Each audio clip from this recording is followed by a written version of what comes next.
Итак, всем добрый вечер, добро пожаловать на наш стрим. Пожалуйста, напишите, как нас видно, как нас слышно, какое у нас качество связи, как мы выглядим. Да, сегодня у нас особенный стрим, посвященный Дню матери в США. Мы его тоже, в общем-то, можем отпраздновать. Наши гости сегодня моя мама Инна Сергеенко, Билом Петерсом, наш постоянный гость, доктор Стивен Шор, тоже наш постоянный гость. И на тайном третьем темном экране наши специальные гости – родители самого Билла Петерса. В частности, его мама Норма и Тим и Тим, его папа. Так что я вас приветствую. Alright, Bill, you were the one to suggest the topic, so why don't you kick it off? Билл предложил эту тему на прошлой неделе, соответственно, он начинает. I've been doing that a lot lately. We even have a theme for next week already. Good morning, good evening. Yeah, go on, Bill. Good morning, good evening. Today is Mother's Day, so I decided that we should probably talk about the effect our mothers had on our lives, have our mothers talk about what they did for us, how they helped us and did things.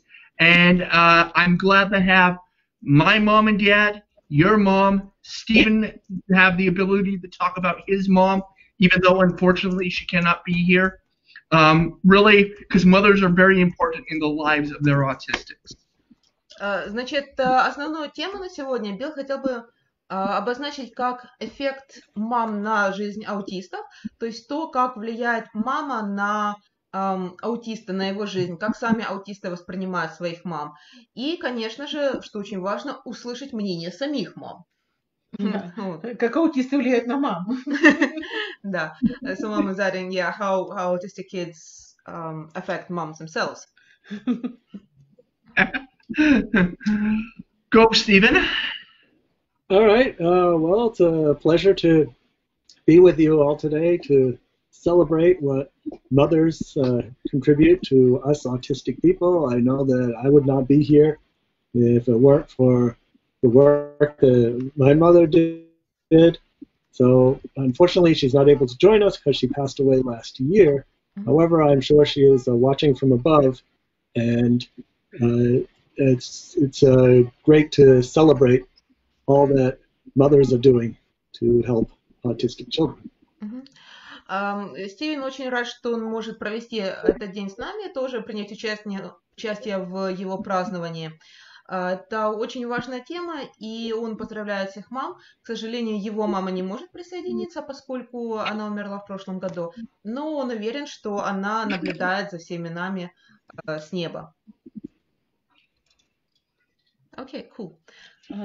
Я хочу поздравить всех мам, которые нас сейчас смотрят и которые потом посмотрят с Днем матери, и пожелать всем сил, терпения, здоровья и немножко времени для заботы о себе. Yeah, so my mom also wants to congratulate all the mothers watching us and wish them, the strength to carry on and time for themselves as well. И также я хочу сказать, что мы сегодня поговорим не только о том, как мамы влияют на аутистов. Я хотела бы поговорить еще о том, как аутисты влияют на мам, и как правильно выстроить отношения, чтобы мама могла не только заботиться о своем ребенке, но еще заботиться о себе. So another topic my mom would like to raise is how autistic children affect their mothers and how to build the relationship so that a mother has more time not just to take care of a child, but also to herself. Okay. Tim, Norma, do you have anything to add? No. You got anything, Norma? No, I think you're covering things well. You're covering it. All right. They're full of surprises. Norma, you have to talk a lot. They're full of surprises whenever you're working with an autistic child. So some are very good, some are fun. Тим и Норма от себя добавляют, что дети-аутисты полны сюрпризов, поэтому будьте готовы, нужно быть готовым к этим сюрпризам. Hey, I'm your groundhog surprise. Okay. He was born on Groundhog Day. Okay, Bill, so why don't you start off with your topic of how moms affect your life and what they are to autistic kids? Well, okay, since my mom is here, I'm glad I'm able to talk about this. Mom did a lot of work with me early in my life. She was probably my earliest OT and PT specialist. She was the one who generally accompanied me to doctor's appointments, to physical therapy sessions, to church, to playgrounds, to wherever. She was almost always there. Okay. Like, I would start thinking that she was omnipresent. Okay, I'll translate that. Значит, во-первых, Билл очень рад, что он может обсудить эту тему, и что его мама здесь и может это все услышать. Значит, мама была вот самым первым и самым главным для Билла человеком. Она была фактически его первым терапевтом, она с ним ходила по всем врачам, по всем терапевтам везде. Она с ним очень много занималась, работала дома, она его социализировала везде, на детской площадке, в церкви, то есть она постоянно была с Биллом. И Билл достаточно долго, когда был маленьким, думал, что мама – это такое вот существо, которое всегда рядом и всегда все о нем знает. Примерно как Бог. Mom was also the one who, she was there when I was upset to try to help out. She was the first one to try to teach me how to differentiate in my emotions. She did a lot during those early years. Мама Билла всегда была рядом, когда он расстраивался. Она была первым человеком, который начал учить Билла, как различать эмоции. То есть, особенно в раннем возрасте, она очень много проводила времени и тратила сил. She was also the one with my dad who had to tell me when I was like, I think I was 2 or 3, we were at a car lot buying a car, and I found a car I liked, and I was attempting to push it out of the lot.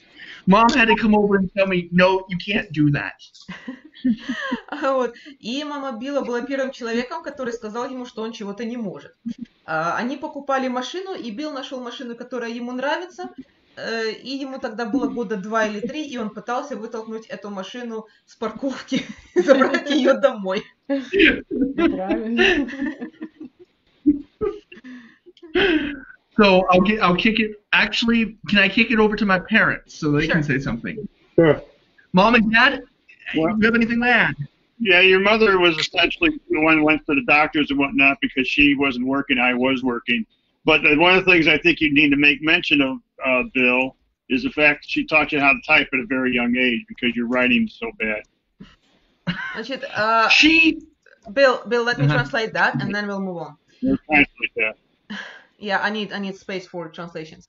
Папа Билла добавляет, что в основном по врачам и терапевтам ходила мама, потому что папа тогда работал, а мама нет. Соответственно, у нее было на это время.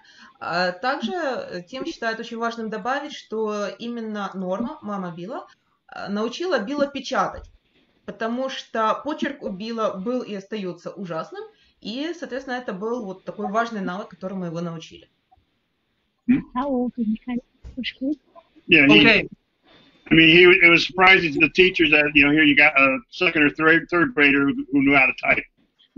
Это тогда очень Unfortunately, the school... Это тогда шокировало учителей, что у них есть третьеклассник, который уже умеет печатать. And I tried to do it so that he would learn to type without looking at his hands, because I knew once he started doing that, he would be forever having a hard time typing very fast. And so he did. He learned to type really the correct way at a very, very young age. И Норма добавляет, что она научила Билла печатать вслепую, сразу как печатать правильно и быстро. Mom actually understood that I was not going to be able to write because of the difficulties with the autism and the cerebral palsy. At first, we didn't see eye to eye on typing. One, because she covered up my hands with a piece of paper and said, learn how to do it by touch. Now, my fingers at that time did not work independently. So when I had my hands on the home key, my pinky finger and this finger went with each other. This finger went with these two sometimes. The only finger that was independent on either hand was my pointer. I hated it. I couldn't tell where the different keys were. We argued quite a bit, and I'm learning to type at 4, 5, 6 years old. By the time I got to first and second grade, everyone's like, "Wait, we don't have to teach you how to type. How do you know how to type?" Like my mother. Okay, let me translate it. Значит, Норма обучала Билла печатать, потому что она понимала, что с правописанием, ну вот писать обычной ручкой, у Билла будет проблема всегда. И в частности не только из-за аутизма, но и из-за ДЦП. Вот. Когда Билл учился, он часто спорил с мамой, потому что мама учила его сразу правильно, чтобы он не смотрел, то есть печатать на ощупь. Она закрывала его руки листком бумаги и говорила печатать так. Билл ненавидел это, потому что в тот момент у него было очень плохо с мелкой моторикой, причем до той степени, что он не мог отдельно шевелить пальцами, пальцы шевелились вместе. И, соответственно, печатать ему было очень тяжело. Начала его мама учить года в 4, и к 6, когда он уже пришел в школу, все учителя были в шоке, потому что как тебе не надо учить печатать? Ты уже все знаешь? Круто. Мама? Да. I want to say one more thing. Besides typing, Mom taught me sign language before I could really speak. You remember this, Mom? Absolutely. Yes. We still have a sign language for water. Yes. You remember? So Mom and Dad both taught me sign language. Yeah, we're still here. Do you remember the sign for more? There you go. Да.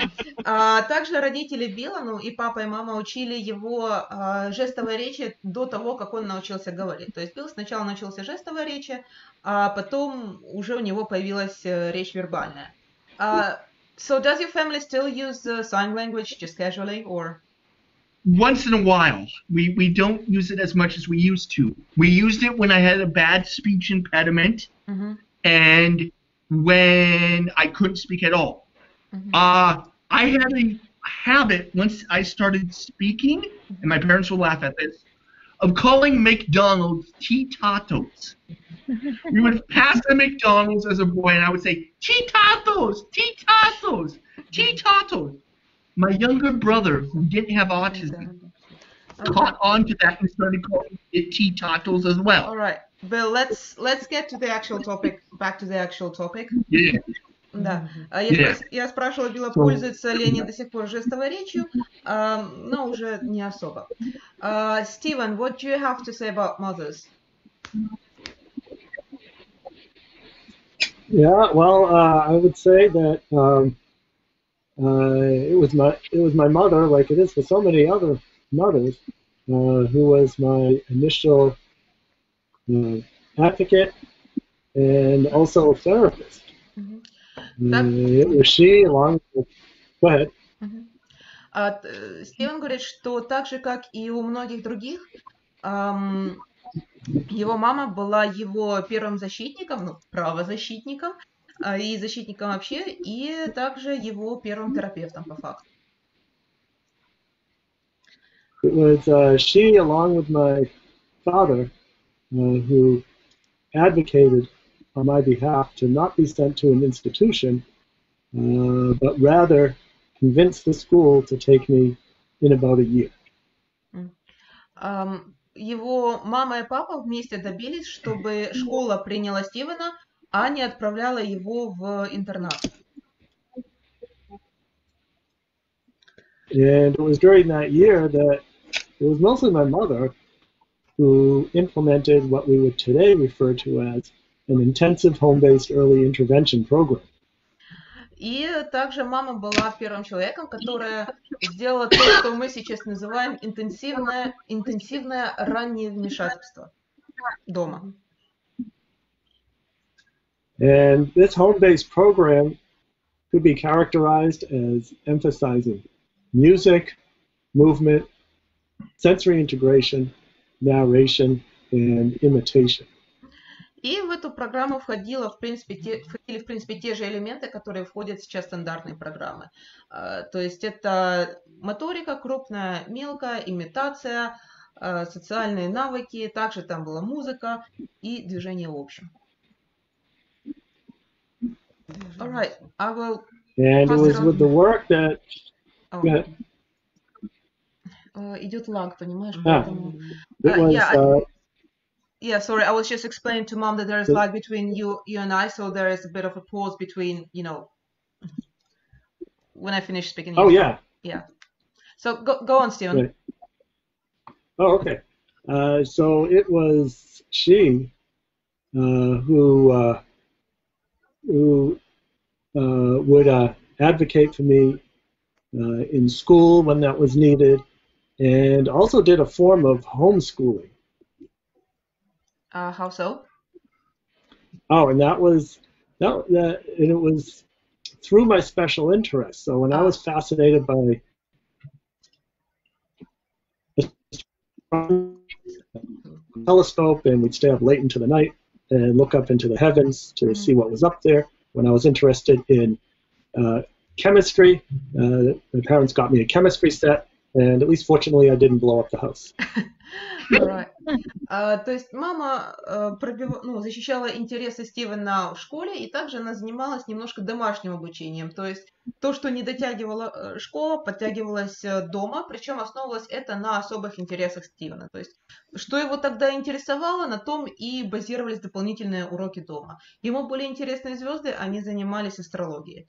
Ему была интересна химия, значит, они дома на базе химии изучали и химию, и другие предметы.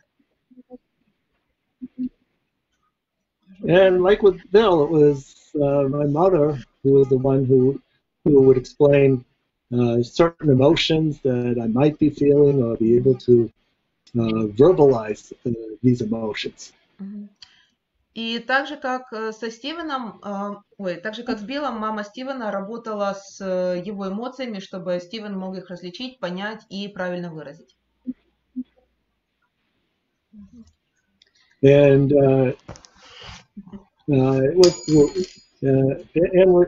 we also became very close with common interests such as music. We both shared a love for music and would spend hours listening to music on the stereo or live on the radio.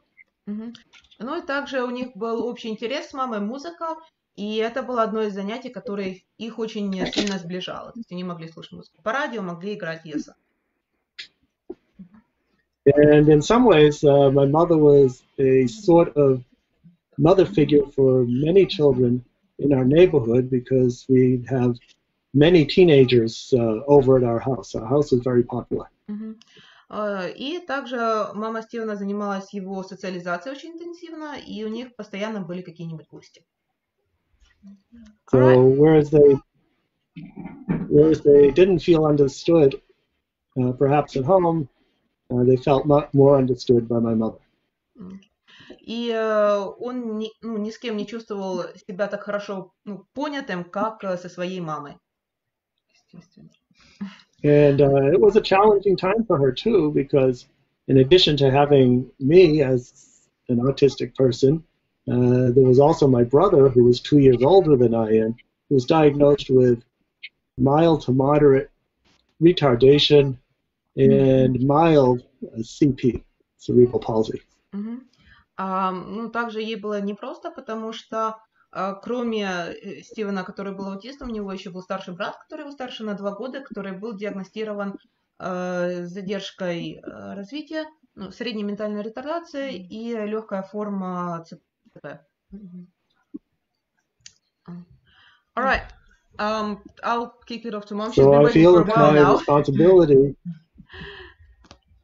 If you don't mind. Я не могу так долго молчать. My mom's not used to waiting for her turn for so long.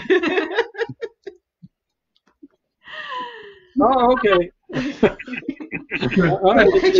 Мне было очень приятно слышать, как ребята вот хорошо, тепло говорят о своих мамах и о том количестве усилий, которые они в них вложили. Переводили. Не, ты говори, буду суммировать. So mom is like is very flattered to hear how warmly you remember your mothers and how much effort your mothers put into you.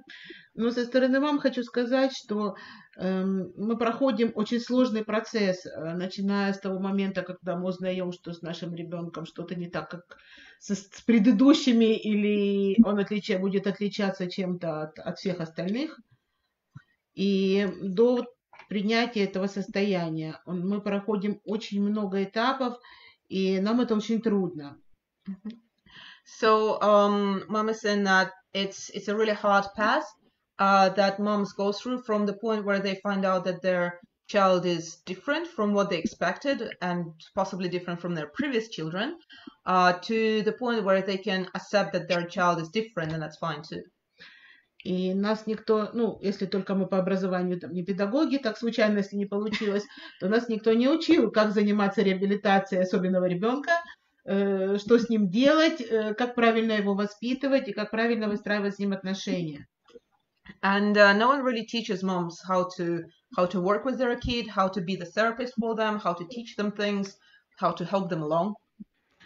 И мы находимся в очень серьезном стрессе, начиная с того момента, как мы узнали, что ребенок у нас особенный, и до, ну, в общем, до сих пор, независимо от его возраста, я думаю, Билла мама поддержит меня здесь. Yeah, so she's saying there is a certain stress about, bringing up your kid from the point you realize that they're different and they need a bit extra support from you. And she says the stress doesn't really go away. И даже есть книга, которую написали нобелевские лауреаты, которые изучали теломеры. И в этой книге есть раздел, в котором ученые изучали стресс, и они изучали как раз на мамах детей с аутизмом. And there was scientific studies made about people who are in constant stress, and those studies were made on mothers of autistic children. Потому что другие дети с инвалидностью, они более предсказуемые, даже если это, не дай бог, лежачие больные, но он предсказуемый. Аутист непредсказуемый, он каждую секунду, ты не знаешь, что от него ждать, поэтому это очень сильно стрессовая ситуация для родителей. So she's saying other kids with disabilities, they're more predictable, so you can find a set, strategy of things that you need to do with them. Not so with autistic kids, because they tend to be more unique and much less predictable. So everything is a surprise, like Norma said, and it's hard.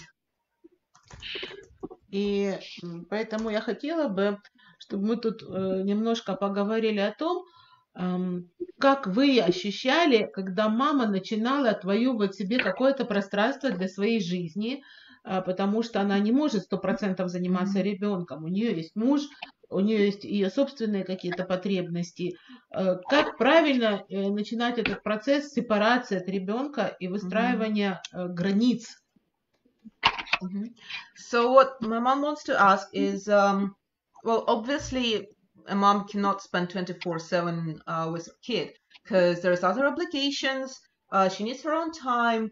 She has a husband too. So when she wonders, from your perspective, what it was like when your mother started,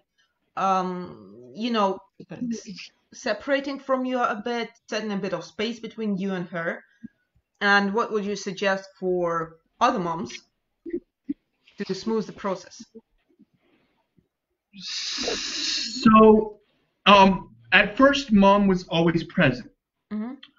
Then when I was about 3 years old, I had my first experience where I was separated from mom and dad, and that did not go so well. Значит, сначала у Билла мама была рядом всегда. Потом, когда ему было года 3, у него был первый опыт, когда он был отдельно от папы с мамой. И это было не очень. My parents can explain the story. Mom and dad, this is the story about the mosquito bites, what I call mosquito bites. Can you tell it from your perspective? И родители Билла сейчас расскажут. I'm trying to think. Were you 3 years old? Yeah, probably be about right. 3 years old. Bill was taken to a hospital in Seattle, which is about 4 hours from here, for testing. There was a couple of days of testing, and they did all kinds of testing on that one. and one of the tests was to check his reactions to his neurons, his neurological. Ладно, сейчас оно переподсоединится. Это примерно 4-часовая поездка от их дома. И там Билл провел несколько дней, пока его тестировали в госпитале. В том числе тестировали его нейрологическую систему. Что у нас с интернетом? Сейчас попробую перейти на... Интернет совсем накрылся. У меня сейчас с Aircon 2 попытаюсь перейти.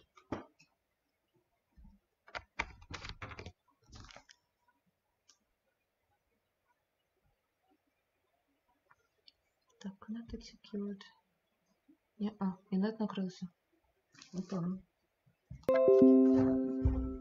Reconnection successful, вернулась. Вернулась? Да, но поднимется ли Facebook? Reload page. У меня не коннектится. Не, у нас же немножко это самое идет. Так, сейчас я перезайду в мессенджере. Ну, да. Сейчас. Так, минутку. Мы решаем технические проблемы. Да, решаем, как это, швиденько. Yes, apologies guys, our internet has cut off for a moment. Let me so it cut off at the moment when you said that he had to go through tests. That is correct. Series of tests for 2 days, and one of the tests they took him into a room and they put electric probes on him and essentially stimulated his nerves and see what kind of reaction he has. And it was very, very painful. We could hear him screaming all the way down the hallway. Значит, один из у Билла That's what we call mosquito bites, because he was getting all these.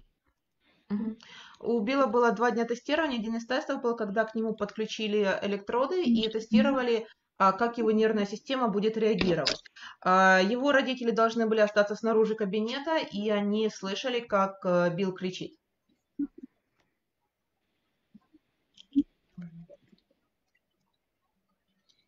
All right, please go on. And what was my reaction to doctors after the mosquito bite? Mom, do that. Yeah. What was my reaction to doctors after the mosquito bites? Well, you didn't like going to the doctor. I refused for a time. Да, и после этого случая Билл на некоторое время вообще отказался ходить по врачам. So, Bill, on your later on, when I became 7, on my side, when I became 7 and 8, I became more independent. I would go visit friends. I'd be like, hey, Mom, can you drop me off at Boy Scouts but not come in? You know, could you drop me off at this thing but not come with me? But it took time. And it took time for me to learn the trust that other people could be as good as my mother. Значит, к 7-8 годам Билл уже сам начал проявлять свою самостоятельность, то есть ходить в гости к друзьям и, например, просить маму, вот ты меня высади вот тут, но сама не заходи, я сам зайду. Но чтобы дойти к этому моменту, Биллу нужно было научиться и понять, что есть другие люди, которые тоже ну, как бы ему сделают хорошо и будут его защищать, кроме мамы.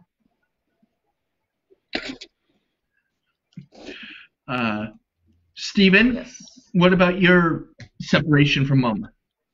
I guess my mother did it in a slow and deliberate way, where she would provide increasing numbers of choices for me, guided choices. Значит, мама Стивена делала это четко и постепенно. Значит, она ему предлагала выбор. И со временем этот выбор расширялся. So what I mean by that is that she wouldn't say, do you want to make your bed? It was more like, do you want to make your bed before breakfast or after breakfast? Например, она не спрашивала, хочешь ли ты заправить свою постель, Стивен? Она спрашивала, Стивен, ты хочешь заправить свою постель до или после завтрака? My mom does the same. Моя мама делает точно так же. But I felt she did pretty well in preparing me to for the eventual separation, especially when going to college, by teaching me how to do my laundry, fold my clothes, cook, shop, and do all these things that we take for granted that adults just somehow pick up on their own. Стивен считает, что его мама очень хорошо его подготовила к сепарации во взрослой жизни, научив его, как ходить по магазинам, как стирать и гладить свою одежду, и делать все эти вещи, которые мы считаем, что взрослые должны уметь делать просто потому, что они взрослые. However, at the same time, we still remained very close and would talk to each other very frequently, sometimes often late into the night. Вот. Но при всем этом они всегда были близкими друг к другу людьми и часто переписывались и разговаривали друг с другом по телефону. And now I feel fortunate that I've been able to transfer that closeness that I had with my mother to my wife. И Стивен говорит, что ему очень повезло, что он смог перенести эту близость, которая была с его матерью, на близость с его женой. And one comment about something that Inna said. Come again? I have one comment about something that Inna said. That your mom said. Go on. Yeah. And she said that us autistic children can be very confusing. The challenge is that we do not come with an owner's manual. Yes. И небольшой комментарий на то, что говорила моя мама. Она сказала, что с аутистами бывает трудно и неожиданно, и Стивен добавляет, что такие есть, потому что инструкции никто не представляет. Нет инструкции. Да. Мама, ты что скажешь? Я хочу сказать про сепарацию со своей стороны, как со So стороны it мамы. is my hope that Yeah, go on, finish your sentence, and then it's going to be Mom's turn. So it is my hope that myself. Okay, all right.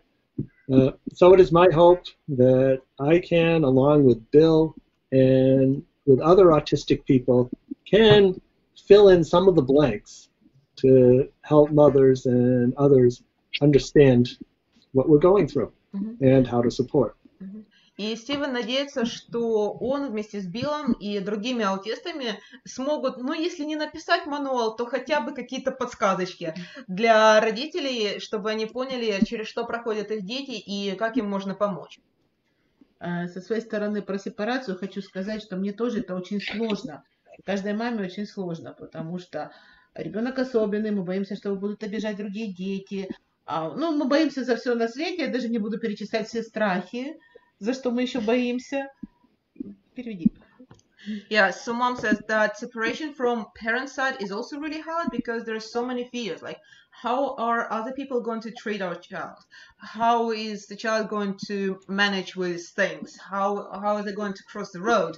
Are they going to get hit by a car? And dozens of other fears and anxieties that mom's not going to mention right now. И в этом плане мне повезло с мужем, он меня тренировал еще на Ирочке. So in this sense, my mom was lucky because her husband, my dad, he made mom practice of letting go those fears on me. Да, потому что первый раз мы Иру оставили одну в Испании в гостинице часа на 2, когда поехали искать место, где смотреть эти салюты. So first time they left me alone was in a was when I was 5 in a hotel in Spain. They left me for 2 hours, and I imagine mom was very nervous about that. Вот в следующий раз мы оставили ее еще группу других детей, когда Ире было 7 лет, или 8, я точно не помню, уже 7, по-моему. Next time I was left without parent supervision when I was about 7 or 8 with a group of other kids. И они не только слушали все Иру, которая была их руководителем, но еще мы не успели на ужин, они нам из там, где нельзя выносить из ресторана, они нам вынесли курицу, гору мяса и кучу овощей. Это тоже в отеле было? Да, это в Турции было. В Турции. So we were in Turkey, and I think my parents went to the beach with all the other parents, and they left. Мы поехали. So we went somewhere, and they were going to miss dinner. So even before they returned, there was me and a bunch of other kids, and I was the ringleader, so I got all the kids to grab some turkey and make sandwiches for parents and bring them out of the hotel restaurant, even though it wasn't allowed, but we still sneaked it all out. Вот, поэтому с Мишей мне, конечно, труднее было сепарироваться, и до сих пор, наверное, еще сложно, но как бы я все время думаю о том, что ему жить в этом мире нужно, и нужно, чтобы он умел что-то пойти купить, куда-то пойти сам, и даже когда у него был очень сильный стресс, и он поссорился с папой, ну, там произошла непонятка, потом разобрались. У него была истерика, он вышел посреди улицы из машины и сказал, что он дальше не пойдет. Папа думал, что он сейчас завернет за угол, ждал его за углом. Но Миша позвонил мне и сказал, скажи мне твой адрес, я сейчас по Google карте к тебе приду. Я не волновалась за то, что он не дойдет. Я не сомневалась, что он дойдет. То есть, потому что он уже тренированный, я знаю, что с Google картой он дойдет. Я просто старалась там его успокоить. Это уже была другая история. Но я не боялась уже за него, потому что я знаю, что он придет, и все будет нормально. Да, я помню первый раз, когда Миша пришел в шахмат пешком. Да. Это была паника. Да. Yeah, so it's harder for to do the same thing with Misha for my mom. But she reminds herself that she needs to teach him the skills, because eventually he'll live by himself. He'll have to do everything by himself. He'll have to know how to get from point A to point B, how to cook, how to buy meals, like all of that stuff. So like it's not too long ago, I think, Misha and Dad got into a disagreement, and Misha got angry, so he stormed out of the car, and Dad drove on a little bit because he thought Misha would, turn a corner and they'll meet again. But instead, Misha called Mom and told her to give them the address, and he would find and come up to her on Google Maps. And she was okay with that because she knew Misha had the skills.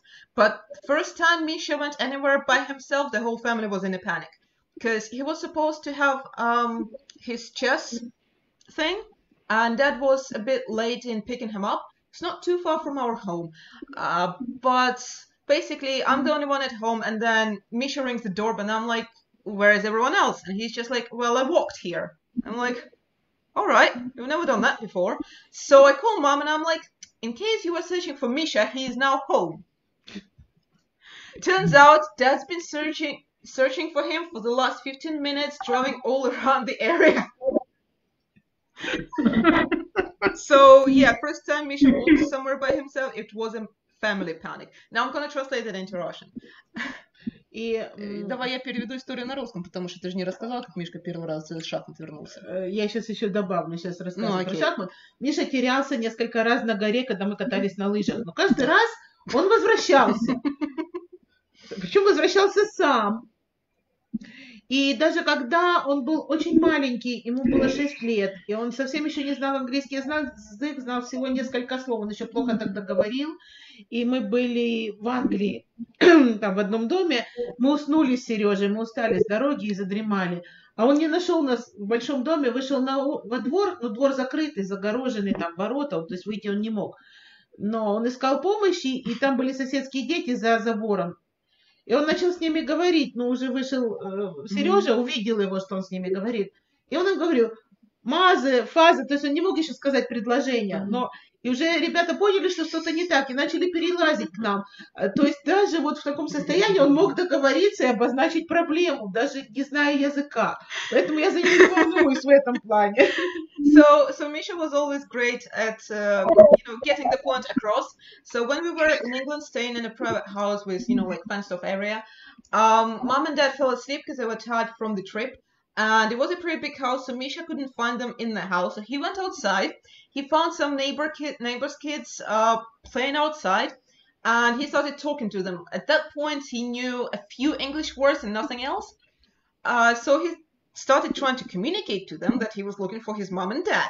Now, by that point, Dad woke up and found him talking to these kids, who figured out that something was wrong, and they were climbing over the fence. And Misha was saying was like mother and father, and they were already gearing up to help him. So mom knows that, like, whatever happens, Misha can find his way home. Но я все равно всегда боюсь, что его может кто-то обидеть, или он может кого-то неправильно понять, чтобы, ну, конфликтов я боюсь больше. Ну, как бы, это мои страхи. Yeah. But she's still scared that Misha's gonna get in conflict with someone due to misunderstandings, or someone gets mean to him. But that's more like my mother's own fears.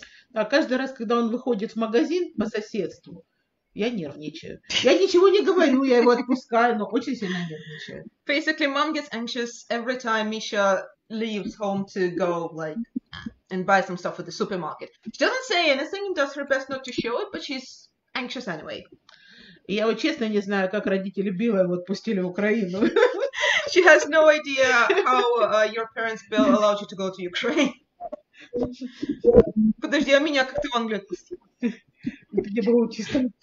И там были родственники. What you were saying? Ну, я думаю, родителям Билла надо сколько. They have faith in me. I mean, we had to get there, but they have faith in me because I've done other things before just coming to Ukraine. Билл говорит, что его родители ему доверяют, они в него верят. И к тому же он делал поездки поменьше перед тем, как приехал в Украину. Но все равно они, наверное, волнуются. Я хочу от них услышать.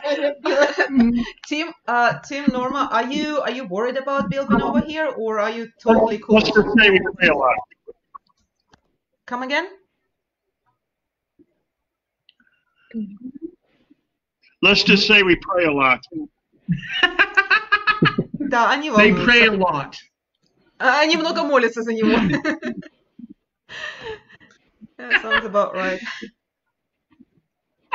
You know, Bill is smart and he's intelligent. Yeah, we have concerns about him traveling. He did do some trips here in the United States by himself prior to going to Ukraine, and he was successful at, controlled trips. So yeah, we're concerned about it, but we also realize that he's doing some good things, at least we hope. And because of that, you just gotta let it go and hope for the best. Тим говорит, что до этого Билл ездил по США, то есть небольшие, скажем так, контролированные эксперименты, где он сам там перемещался по стране, и все было нормально. Поэтому, конечно же, родители за него волнуются, когда он приезжает в Украину, но в то же время они уже знают по опыту, что он может, и, соответственно, они в него верят. Ну, то есть вот так вот. Сначала маленький эксперимент, а потом все хорошо, значит, можно отпускать дальше. И к тому же они понимают, что Билл делает очень большую работу в Украине, он очень помогает, что тоже важно. Go, Bill. One of those trips across America, I was allowed to make a mistake without it being a failure. I accidentally booked a train ticket to the wrong city, and Dad helped me correct the problem. Также у Билла был опыт с ошибками во время путешествий. То есть он купил билет случайно не в тот город, и дальше он связался с папой, который помог ему исправить ситуацию. I confused Cleveland and another city that starts with C. I confused Cleveland and Cincinnati, and there's almost 400 kilometers between either. В общем, Билл перепутал Кливленд и Цинциннати. Это по-нашему примерно как перепутать Киев и Днепропетровск. Расстояние между ними примерно одинаковое.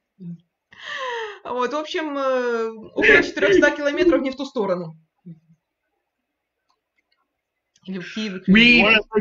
Go on, Bill. One of the things we got going for us today that we did not have when we were growing up is everybody's got a cell phone. Yeah. Everybody's access to a phone.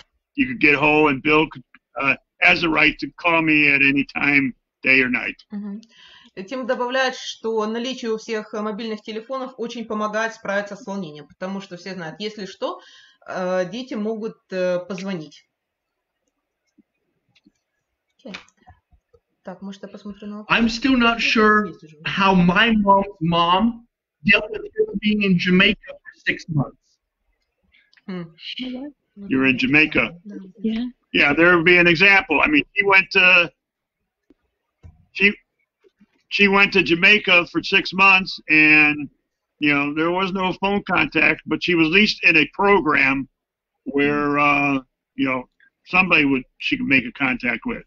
It was a 4-H program that I lived with families in Jamaica for 6 months. Fascinating experience.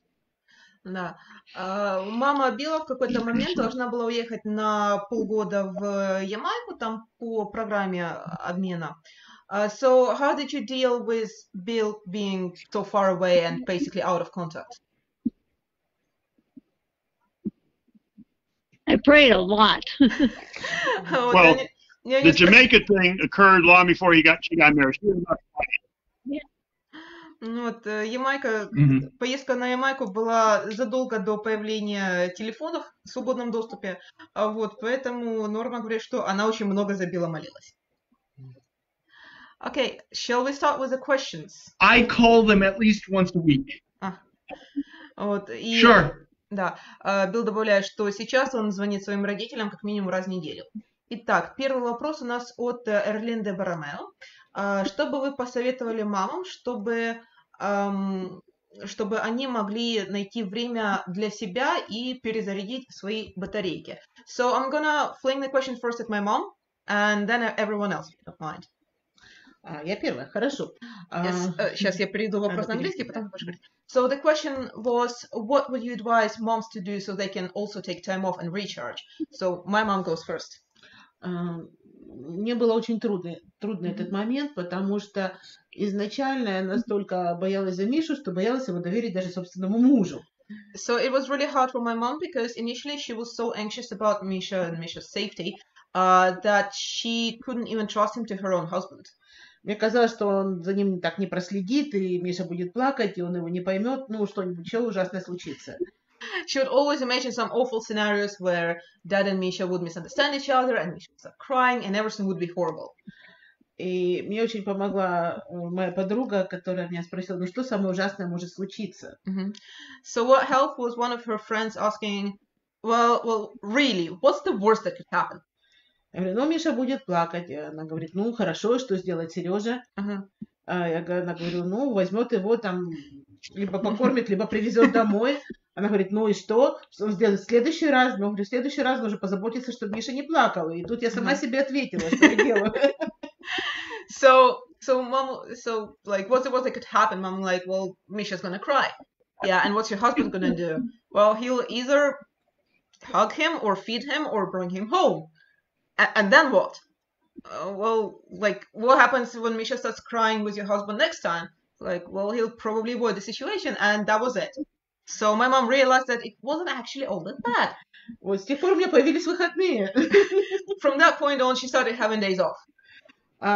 Миша, ему было где-то 2 года. 2 года я жила без выходных, это было ужасно. Misha was about 2 years old at that point, so for 2 years my mom lived without any days off. Да, но у меня при этом была няня. But she also had a nanny. И я работала. And mom was working. Миша оставался с няней. Но вечером я всегда была с ним, до сих пор. Это так, потому что я считаю очень важным, чтобы именно мама уделяла время своему ребенку. Yes, so she used to have no free time in the evenings when she would come back, because it would be spent with Misha. But nowadays it's more comfortable, so they can spend time apart or together, whichever they prefer. And my mom still spends a lot of time with Misha because she thinks it's important for mothers to have a close connection with their kids. Особенно с ребенком-аутистом, потому что мы знаем, что аутист, если в себе накапливает какую-то проблему, это потом может вылиться в мелтдаун. Поэтому лучше каждый вечер поговорить, все обсудить и до мелтдауна не доводить. She says it's even more important with autistic kids who tend to bottle up all their feelings and problems and not talk about them. So it's better to get it out of them, get it out of their system by talking to them every night, instead of letting it all build up and crash into a meltdown. Что бы я хотела посоветовать мамам, не бояться оставить ребенка с кем-то. Понимаю, не всегда есть. Иногда очень трудно, но надо искать человека, с кем можно оставить ребенка хотя бы ненадолго. Нам обязательно нужно иметь время для себя, нам нужен ресурс, ребенку нужны наши силы, особенно если чем больше проблем у ребенка, тем больше наших сил нужно. И поэтому нам эти силы нужно где-то брать. Мы тоже не железные. Поэтому искать кого-то, кому можно оставить ребенка, даже если он с ним будет вести себя не совсем правильно. So what mom is saying, it is extremely important to learn to trust other people, or at least one other person, to take care of your child so you can have the time away.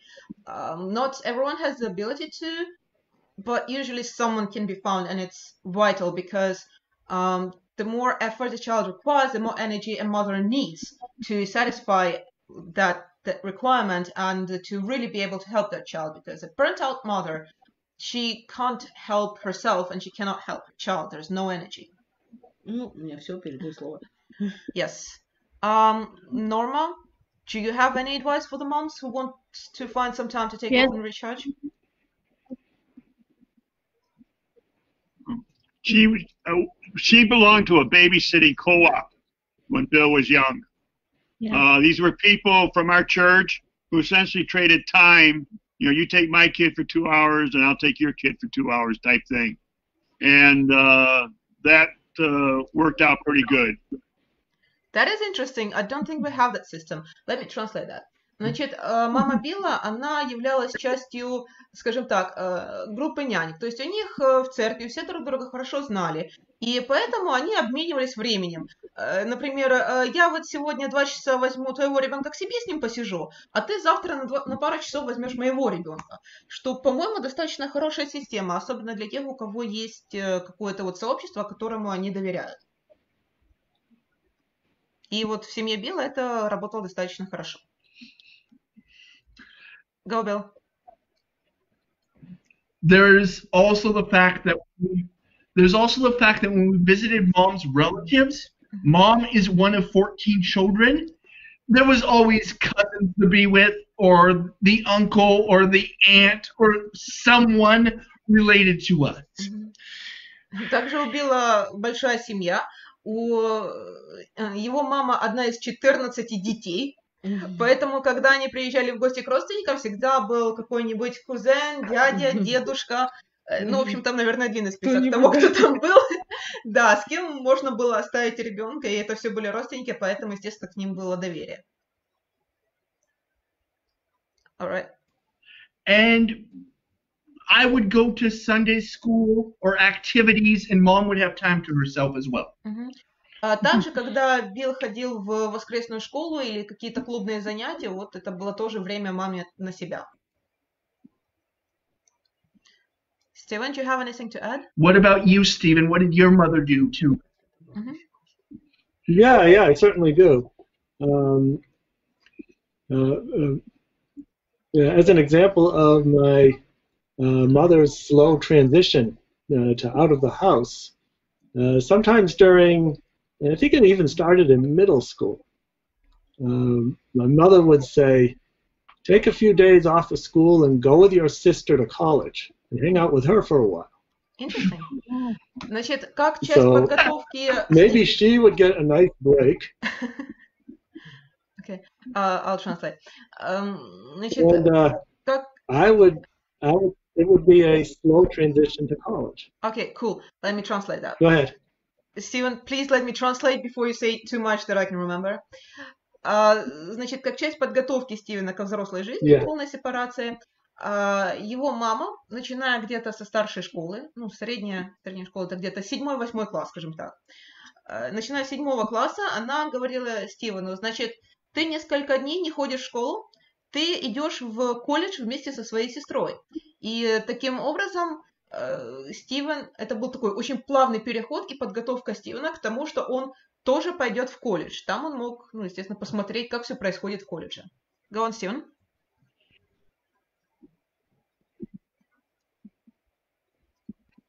So while she was getting her break, my parents were actually far ahead of their time with the idea that I'd need a slow transition into understanding what college life was about. То есть, и в это, кроме того, что это учило Стивена и показывало ему, что такое колледж, это еще давало родителям несколько дней отдыха.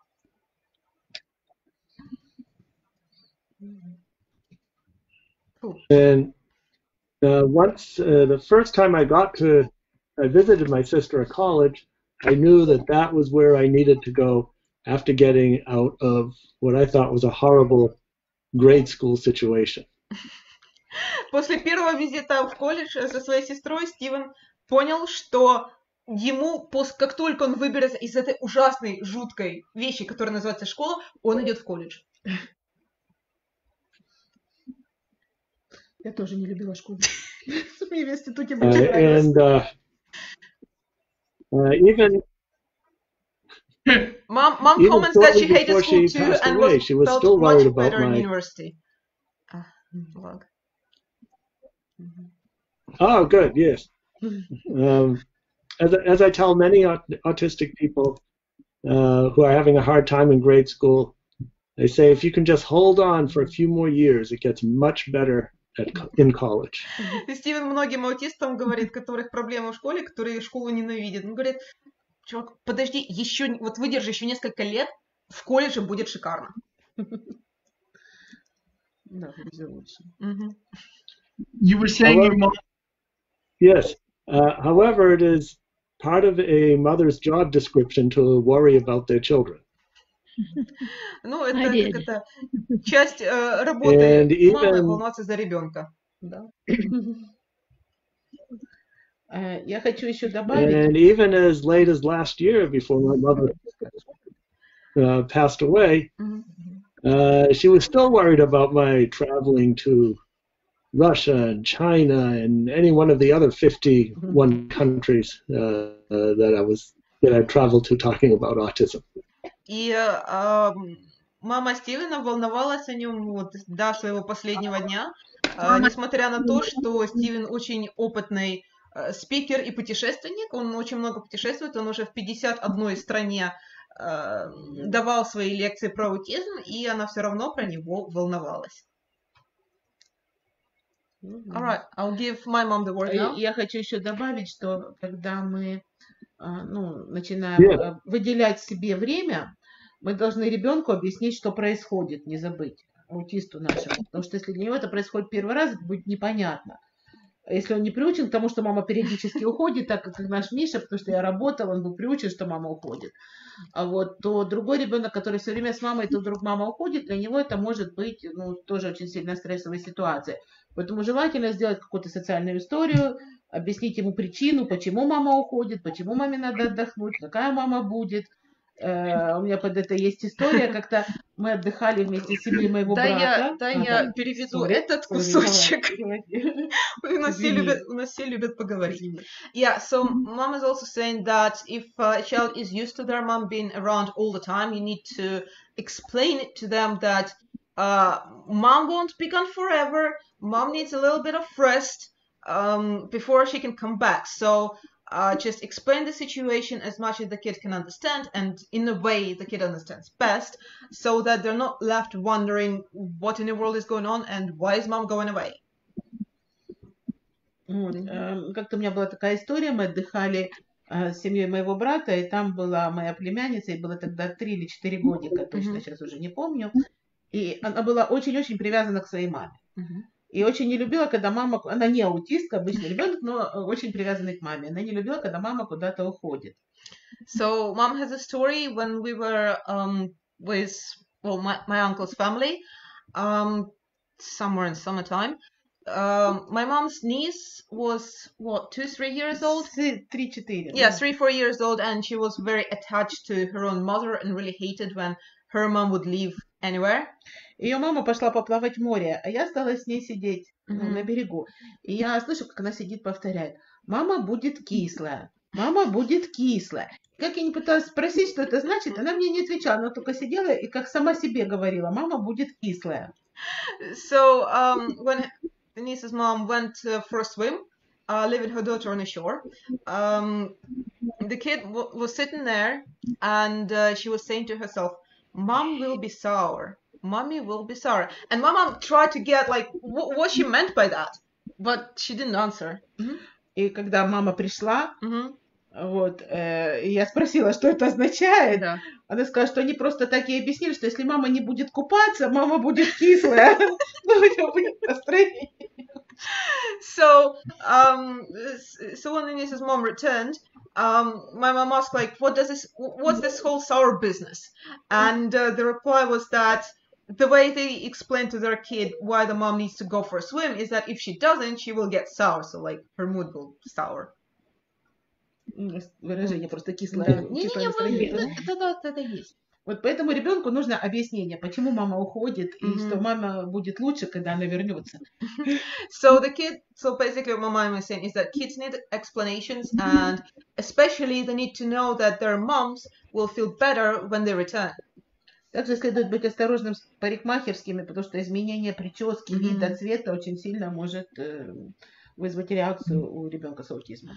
Also, you need to be careful with beauty salons, because a sudden change in your hairstyle or your outside look can be jarring for the kid. All right. Next question then. Okay. Так, Наталья Черкасова. Sure. Чего вам больше всего не хватало в детстве и в дальнейшей жизни? Question from Natalia, pretty general one. What did you sort of lack in your childhood and further on? So what did you wish you had more of? Bill? That's a tough question to answer. What did I wish I had more of? I'm not sure, really. At times, I wish I could understand some of the things better that I couldn't do, or that mom and dad didn't have confidence in me at the time. We didn't always see eye to eye because I thought I could do something when they weren't so sure, and vice versa. That's really all I would change. Это трудный вопрос для Билла, но вот если подумать так, то ему иногда не хватало понимания, ну вот он иногда хотел лучше понимать, что происходит вокруг. Также у него были споры с родителями часто, когда, например, родители думали, что Билл может что-то сделать, а Билл думал, что он этого не сможет. И наоборот, когда Билл считал, что он может что-то сделать, а родители думали наоборот. То есть если было больше уверенности у них в друг друге, Билл считает, что им было бы проще. Стивен? Pretty much the same as Bill. I can't really think of what I would have wanted more of. I suppose less bullying in school, but that was not really something that my parents had control of. Стивен, в принципе, говорит, что примерно такой же ответ, как у Билла. Ему бы хотелось, чтобы его меньше травили в детстве, но как бы так было, как было. Я напоминаю нашим слушателям, что вы можете задавать вопросы в нашем чате, мы на них с удовольствием ответим. Также присоединяйтесь к нашей группе «Аутизм. Социализация» и следуйте за страничкой нашего фонда. У нас там много-много видео. А меня тоже спрашивают, что мне в детстве не хватало. Пожалуйста. А мне в детстве свободы не хватало. My mom's adding that she lacked freedom in her childhood. Потому что у меня была то, что называется гиперопека. Because she had the helicopter mom. Бабушек. 2 бабушек. Oh, and two helicopter grandmas. Вот, и когда все дети бежали куда-то бегать вокруг дома, я должна была сначала докричаться бабушке на 4-й этаж, что я пойду куда-то бегать. За это время все уже прибегали обратно. And so, like, when all the kids would rush off to somewhere, my mom had to shout so that her grandma would hear, and by the time her grandma heard, all the kids would have been back. Поэтому я стараюсь не быть такой мамой для своих детей, давать им больше свободы. Хотя мне это трудно, не так меня воспитывали. So my mom is doing her best not to be a helicopter parent because she remembers how awful it was, even though it's hard for her because she was brought up to be a helicopter. Bill, you have something to say. I did think of one thing, which is I wish my mother had been able to get more of the inclusion that she wanted in school. When I was in elementary, my mother was the person who told the school, we are going to do inclusion, come hell or high water, and she got it done. Yeah. Значит, Билл еще подумал и вспомнил, что ему бы хотелось, чтобы его маме удалось добиться большей инклюзии, больше поддержки в школе, потому что Билл был первым инклюзивным учеником в школе, потому что его мама пришла, сказала в школе, что у вас будет инклюзия, и нет, у вас нет никаких шансов, инклюзия у вас будет, и она этого добилась. Mom, I have a question for you. Mom, are you there? Yeah, I'm here. What made you understand that inclusion was important for my schooling and my future? Let me translate that before you answer. Значит, у Билла очень хороший вопрос к своей маме. Он спрашивает, как она поняла, что инклюзия, очень важна для Билла и вообще, как для ребенка-аутиста. Okay, please, your answer. Well, I think being part of things is just really important. Otherwise, you're excluded, you're different, you're odd. The people, that your peers are not going to be playing with you or including you in things. So I thought it was very important that he be included and be able to do things. Each of us have different abilities, so you do things to the best of your ability, and even though it may not be perfect, maybe you excel in some other things. So it's important that each student be given the opportunity to try and to be involved. And treated equally with others. Wonderful. I'll translate it. Норма говорит, что если Билл не идет в инклюзию сразу, то он останется вот таким вот странным ребенком, которого другие дети не понимают и не включают в компанию. Но в то же время, если он пойдет в школу, если он пойдет в общество детей, то они научатся его принимать к себе, и Билл в то же время тоже научится, как вливаться в общий коллектив, что очень важно. То есть его не будет общество исключать. И Норма говорит, что, в принципе, все мы разные, у каждого из нас есть свои слабые места и есть свои сильные стороны, и все люди делают то, что они могут делать, и каждый старается сделать как лучше. И с тем, что мы все разные, суммарно получается очень даже хорошо. И это важно. Sounds good. I have to say, I would not be who I am today if Mom had not gone to bat for me for inclusion. We didn't always get what I wanted or what she wanted, but we got the inclusion we were able to get. И Билл добавляет, что он не стал бы тем, кем он есть сейчас, если бы его мама тогда не добилась инклюзии. Да, они со школой много воевали, они не добились всего, что они хотели, но суммарно получилось очень хорошо. Мама, как ты поняла, что Мишу нужно социализировать с другими детьми? Знаешь, тут это очень интересно. Я его просто изначально социализировала от рождения, от самого, потому что у меня всегда было такое убеждение, и я не думала специально об этом. Я слово инклюзия узнала намного позже, чем у нас она уже была реально в действии, с Мишей в частности. Просто я всегда считала, что ребенок должен быть среди детей. Что его нельзя прятать, потому что ему потом жить среди детей и жить среди людей, поэтому смысл его прятать. So what my mom is saying about Misha is that she's been socializing him pretty much from birth, and it wasn't really a conscious thought on her part. It was just the understanding that a child should be with children. So there is like nothing else to it. A child should be with children, and that's very basic. She didn't even know the word inclusion until many years later. And she knew that Misha had to be with kids because when he grew up, those kids would be his peers as adults, and he would have to learn how to deal with them. И у нас так получилось, знаете, как всегда. Мама гуляет с колясочкой, как правило, в компании еще нескольких таких же мам, которые гуляют в то же время. У нас рядом прекрасный сквер. И нас было там 5-6 мам, которые вот так вот вместе гуляли с детьми приблизительно одного возраста. И когда Миша был в коляске, мы еще не знали, что у него проблемы. Это все выяснилось несколько позже. К этому моменту все уже привыкли, что Миша не говорит, допустим, он тогда был невербальным, но он гуляет со всеми.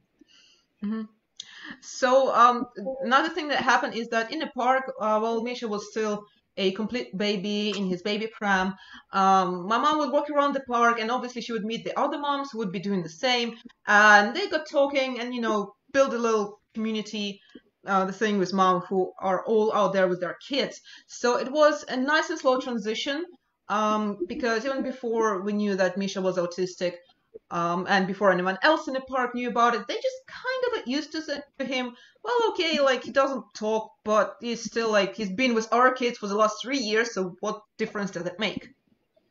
Вот и даже когда мы уже знали, что он аутист, и у него были тогда еще и агрессии, и все, просто когда у него начиналось вот там какое-то агрессивное поведение, я его отводила в сторонку, успокаивала, мы возвращались к детям. Но уже все мамы привыкли, что он такой, то есть никто сильно не обижался на его поведение, да, не знали, вот он такой, вот он не говорит, он иногда странно себя ведет. So even when we knew about Misha's diagnosis and he had his aggressive moments, no one really reacted to it because my mom, like when Misha started getting aggressive, my mom would intervene, take him away from the kids, let him calm down, and then they would rejoin the game. And all the other parents were fine with it because like, well, it's just Misha, we've known him for the last few years, it's fine. Вот, и потом, когда все эти дети пошли в детский садик, и мы остались на площадке одни с маленькими детьми, вот тут стало опасно, потому что Миша большой, и он мог, в порыве агрессии маленькому ребенку нанести какой-то ущерб. And then that group of Misha's peers, they all went to kindergarten, preschool that is, and Misha was left on the playground with babies younger than him. And that's where the issue started, because Misha is very strong. And if he starts getting aggressive with a little baby who is much smaller than he is, then it's actually dangerous. И вот тогда я обратилась к Равину Марковичу с просьбой, что можно в их садик поиграться на пару часиков, будет приходить Миша с няней, она будет с ним, и чтобы он был среди детей. Yeah. So my mom reached out to Rabbi Markovich, who has a kindergarten in Kiev, and she asked him if it would be okay if she could bring Misha for a few hours just to play with the kids his age. And he said yes. И так началась наша инклюзия. And that's how inclusion started for my brother. Я тогда не знала, что это правильный способ инклюзии, я просто так чувствовала, что так надо. Mom didn't know that it was the proper process for inclusion, it was just her instincts. Now, we have an interesting question which ties into what we're talking about right now. Спрашивает Оля Шаповал. Здравствуйте, моему сыну Сраз 4 года, умеет говорить, но не общаться. Начал интересоваться другими детьми на площадке, бегает за ними, слушает внимательно разговоры. Стоит ли мне подходить к ребятам и объяснять, что у моего ребенка аутизм и что хочет мой ребенок от них, или не нужно вмешиваться, если сына не обижают? Переведи. So, a question from Ola. She has a 4-year-old autistic son who started showing interest in other kids on the playground. He can speak, but doesn't really know how to, the whole conversation thing yet. So he comes up to them, he follows them around, he listens attentively to their, chats.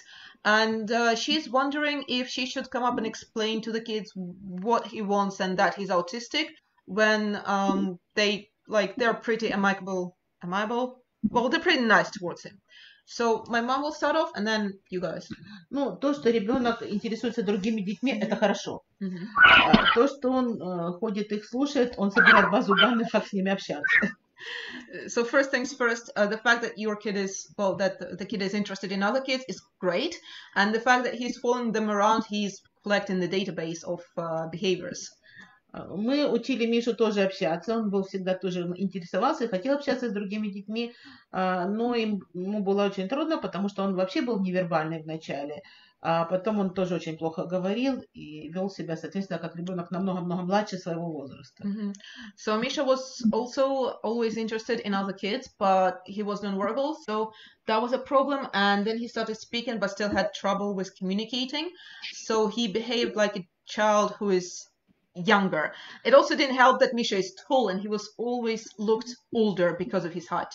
Да, это то, что я хотела сказать. Да. Миша всегда выглядел старше своего возраста, поэтому оно выглядело очень странно. Не всегда дети это принимали. Поэтому тут реакция зависит от того, как реагируют дети.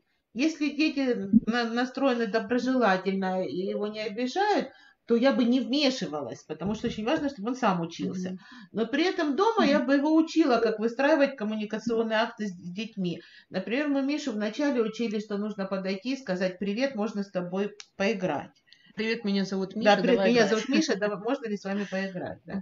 Но это в какой-то момент Миша не запоминал детей, он и сейчас плохо запоминает людей, и он когда несколько раз одному и тому же ребенку он это говорил, то какой-то мальчик сказал: я знаю, что ты скажешь.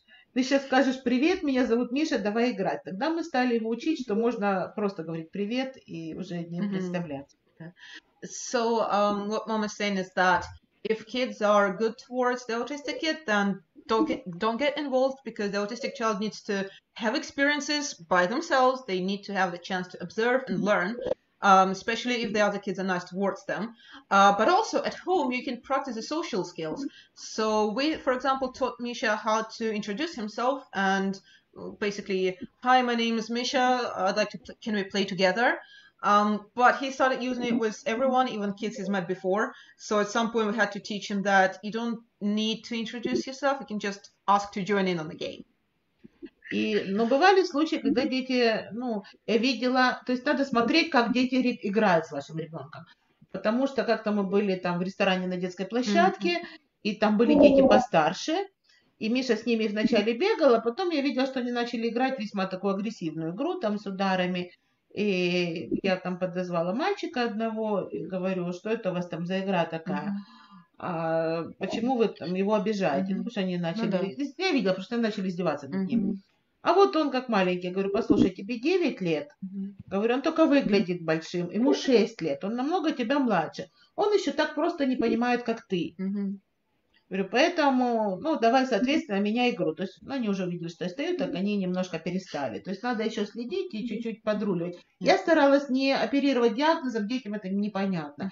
Я могла сказать, что он болел и не говорил долго, то есть, какие-то вот такие вот моменты, но не... So, that said, you need to monitor the way the kids are playing, because, especially with the older kids, there can be trouble. So at some point, Misha was playing with older kids. At first it was fine, but then it started being, aggressive towards him. So mom called up one of the kids and was like, what are you doing, guys? And so he told her, well, he acts like a baby.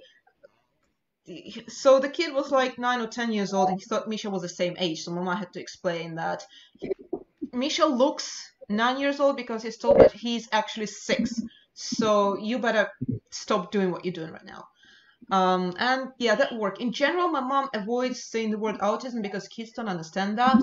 One of the explanations she used a lot was that Misha was sick as a kid a lot, so he didn't learn the skills everyone else knows, and you just need to teach him, because he missed out on those. Это сейчас уже про аутизм все знают, тогда про аутизм вообще никто не знал. Yeah, especially back then no one knew about autism. От себя хочу добавить, что если дети не очень реагируют на аутиста, то вы можете сами начать с ними играть, потому что дети сейчас вообще не знают дворовых игр. Я с Мишей, когда гуляла в парке, я организовывала игры в рыбака и рыбку, в светофор, в лилипутики, что еще там есть? Ты всегда играла. Все игры, пройти через резиночку, классики, со скакалкой, с мячом. Дети не знают этих игр. Если вы можете организовать, все дети будут ваши. То есть я организовывала эти игры, и при этом мое условие было, что Миша играет с нами. А вы как хотите. Переведите. Вот. И дети на это шли, потому что пацаны умеют только погонять мяч, а девочки вообще ничего не знают. So I was telling my experience as well. When kids weren't very, positive towards my brother, I would start, backyard games, because kids don't really know them. So I would start games that I knew that could be played with a ball, a skipping rope, or any other things, and kids would have fun with it. And I would use that as a way to socialize Misha, because my first condition was you can play with us, but only if my brother plays. If my brother is not playing, then no one is playing. So you can either go over there and be bored, or you can join in. And kids went for that. It was very effective. И точно так же Сережа учил Мишу играть в футбол. Он сам бегал, играл с другими пацанами и учил Мишу правилам. So my dad did the same thing. Football is really hard to figure out. It was pretty hard for Misha because, it's mostly running around with the ball. No one is sure who is on which team. And it's especially confusing when Misha already has a hard time with social skills. So my dad would be running around and playing with the boys and teaching Misha how to hit the ball right and how to keep track of what's going on. So, yeah. Does anyone has anything to add? or we'll move on to the next question? Bill, go. I have something. Yes. So I at first learned to play with the neighborhood friends, and we had kids my age in the neighborhood. That was so-so. It was successful, and it wasn't always successful. Mm-hmm. Then mom and dad would put me in organized sports, t-ball, soccer, with my younger brother who's close in age to me. Mm-hmm. It worked sometimes. Other times, me and my brother would get the idea that we wanted to do separate activities, and that wasn't always possible. And for a time, he and I did not have separate friends, which also caused friction. I will actually, Mom and Dad, what did you do to help me socialize? Hold on, I will translate you, and then your parents will add. Значит, первые, друзья и социализация Билла проходила во дворе, то есть с соседскими детьми. Проходила, но с переменным успехом. Потом родители Билла начали его записывать на всякие кружки, спортивные команды. Там тоже успех был весьма переменный, поскольку Билл был вместе со своим братом, и когда они решали, что они хотят заняться чем-то другим, то, естественно, спорт и все остальные дети отпадали в те дни. Okay, Tim, Norma, what do you have to add? Well, we tried to give him opportunities to, interact with other kids in the neighborhood and stuff. We were kind of watchful for who he was going with, and so that he wouldn't get into a situation where he might be hurt in some way. Норма говорит, что они максимизировали социализацию Билла, то есть давали ему как можно больше возможностей пообщаться с другими детьми и с ними познакомиться и подружиться. Но при этом они мониторили ситуацию, чтобы Билла не начали травить или использовать. Dad had something to add. Yes. Bill is a pretty social hugger type guy. And so he got along pretty good with everybody. If someone did reject him and whatnot, he just came home and we just said, hey, just learn to live with it. I mean, that's the way it happens sometimes. Билл очень социальный парень, и, в принципе, он хорошо общался со всеми. Когда ему говорили, что нет, я не хочу с тобой общаться, Билл приходил к родителям такой, типа, что случилось? Родители, так бывает, привыкай. Не всегда хорошо. All right, Steven? Yeah, I put something too. Yes. My parents tried to get me included in various team-oriented sports like baseball and football, but that failed miserably. Родители Стивена тоже пытались его социализировать через командные игры, как, например, футбол или бейсбол, но это не получилось совсем. Then after I got interested in bicycles, I thought it was great to ride around with groups of people on bicycles, and that became one of my ways for social interaction. А потом, когда Стивен научился кататься на велосипеде, ему понравилось, ему это дело понравилось, и ему нравилось кататься на велосипеде в группах. И вот с этого пошла такая вот спортивная социализация. Also, being a musician, I joined various community ensembles and orchestras.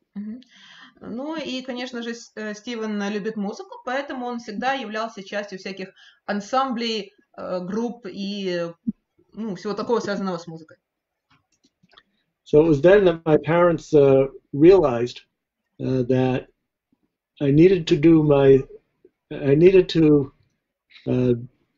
be included using my focused interests. И тогда родители Стивена поняли, что лучше всего его социализировать через его особый интерес. And I found that to be very helpful for other autistic people as well. И по опыту Стивена это очень хорошо работает с другими аутистами тоже. So just as your mother knew what worked for Misha, so my mother understood what worked for me. И точно так же, как мама знала, как моя мама понимала, что лучше всего работает для Миши, мама Стивена понимала, что лучше всего работает для Стивена. All right. And the same for Bill's mother as well. Вот. И точно так же мама Билла. This actually ties very nicely with our next question. So I'm going to ask that now. Марина Чепка спрашивает, все советуют, что лучше всего учить аутистов каким-то навыкам в игре. А как это сделать, если какую игру я не предложу, сын отказывается играть? So Marina is asking that everyone suggests that it's best to teach autistic kids skills within a game. But how to do it if her son refuses to play any game she offers? Мама, хочешь начать? Ну, давай, я могу начать. Дело в том, что это зависит от того, какую мы ему игру предлагаем. Не обязательно это делать специальную игру для этого, если мы хотим чему-то научить. А можно пользоваться тем, что он сейчас делает. То есть, когда вы хотите его чему-то научить, смотрите, что он делает сейчас, и превращайте это в игру нужного направления. Основой флор-тайма. Да, совершенно верно. So what my mom is saying is that it depends on what game you're offering and what your child is doing right now. So it's better, instead of creating a specific game to teach him a specific skill, is to see what the kid is interested in right now, what they're playing right now, and sort of base the necessary skill that you're going to teach of that. Ну, например, если мы учим ребенка здороваться, вот просто такой простой пример, да, он в этот момент играет с машинкой, то мы берем другую машинку и говорим «здрасте», да, то есть учим, встретились две машинки. Но это просто как такой вот Я пример. могу привести пример. Да, ты можешь Я привести. Мишу учила математике, Миша всегда очень любил настольные игры, и первые игры, в которые мы играли, были игры с кубиками. Поэтому первое, что я его учила, мы бросали 2 кубика, чтобы передвинуться. Перед тем, как передвигаться, ему говорила, у тебя выпало сколько? И он считал, что выпало 5 и 2. Потом я говорила, а сколько у тебя всего выпало? А потом я его заставляла наперед посчитать, на какой номере, какой клеточке он перейдет. И, в общем, я его постоянно заставляла считать все время, поднимая уровень сложности. Поэтому Миша до 100 считал в итоге очень хорошо. So just giving an example is how I taught my brother basic math skills.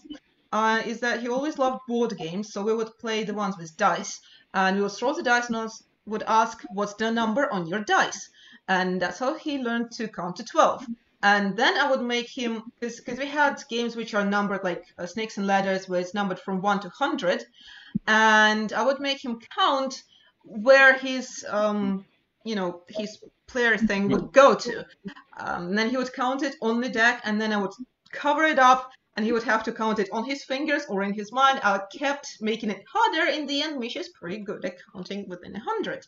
И то же самое можно делать с любыми навыками. Их можно просто вплетать игру, вплетать в истории. Да, даже в ежедневную жизнь. А вот у нас была история такая хорошая с обнимашками, в одном из семинаров рассказывала, когда Миша, уже будучи достаточно крупным мальчиком, но он и сейчас любит пообниматься, у него проприоцептика, он любит все эти массажи и обнимашки. Ну, и он зашел, мы зашли с ним в ресторан, и он стал обниматься с официанткой. Я просто увидела его взгляд и поняла, что мальчик вырос уже из обнимашек чужих людей. И я тогда ему по утрам по дороге в школу рассказывала всякие сказки, такие социальные истории с правильным поведением. Вот. Я ему рассказала историю, он тогда любил монстриков, про монстрика, который, когда он обнимался, на него переходили какие-то качества того, кого он обнимал. Давай переведу. Да, переведи. Yeah, so what I'm saying is that you can also use like whatever is going on and tie in the necessary skill with that. So it might be a story your kid enjoys, it might be getting your kid to help you with some housework, it might be social stories, it might be like whatever else is going on. So Misha enjoyed giving hugs to everyone, literally, and at some point we realized he has gotten too big and people were actually freaking out when he was going for a hug. So mom started telling him a story about a friendly monster, because he was into monsters at that point, who when he hugged other people would take on some of their qualities. И потом, когда мы ехали обратно со школы вечером, я была очень уставшая, я не готова была с ним общаться, сказала, очень устала, я хочу спать. И он меня обнял. В результате он уснул, а я нет. Пробка была, было время. И когда мы приехали, я ему сказала, вот видишь, ты меня обнял и забрал мой сон. То есть я ему просто подтвердила то, что я рассказала. Я ему показала, что это действительно работает. То есть надо найти повод, показать действие и его последствия. And at some point, when mom was picking up Misha from kindergarten or Да. yeah, from kindergarten. She was too tired to tell him the story, and she was like, "Yeah, I'd like to sleep now." And Misha hugged her, and he fell asleep instead of mom. So when they arrived home, mom was like, "See, that's how it works." So in addition to a social story, you also need a way to safely show the consequences of actions, that they are real, that they happen in real world as well. И, конечно, учтите, что ваш ребенок смотрит на вас. То есть, чему бы вы его не учили, если вы делаете это не так, он это делать не будет. And of course, you have to keep in mind that your kid learns from watching you. So if you tell him one thing but act differently, they won't learn the thing. They will act like you do. All right, Bill, Steven, who wants to take the next part?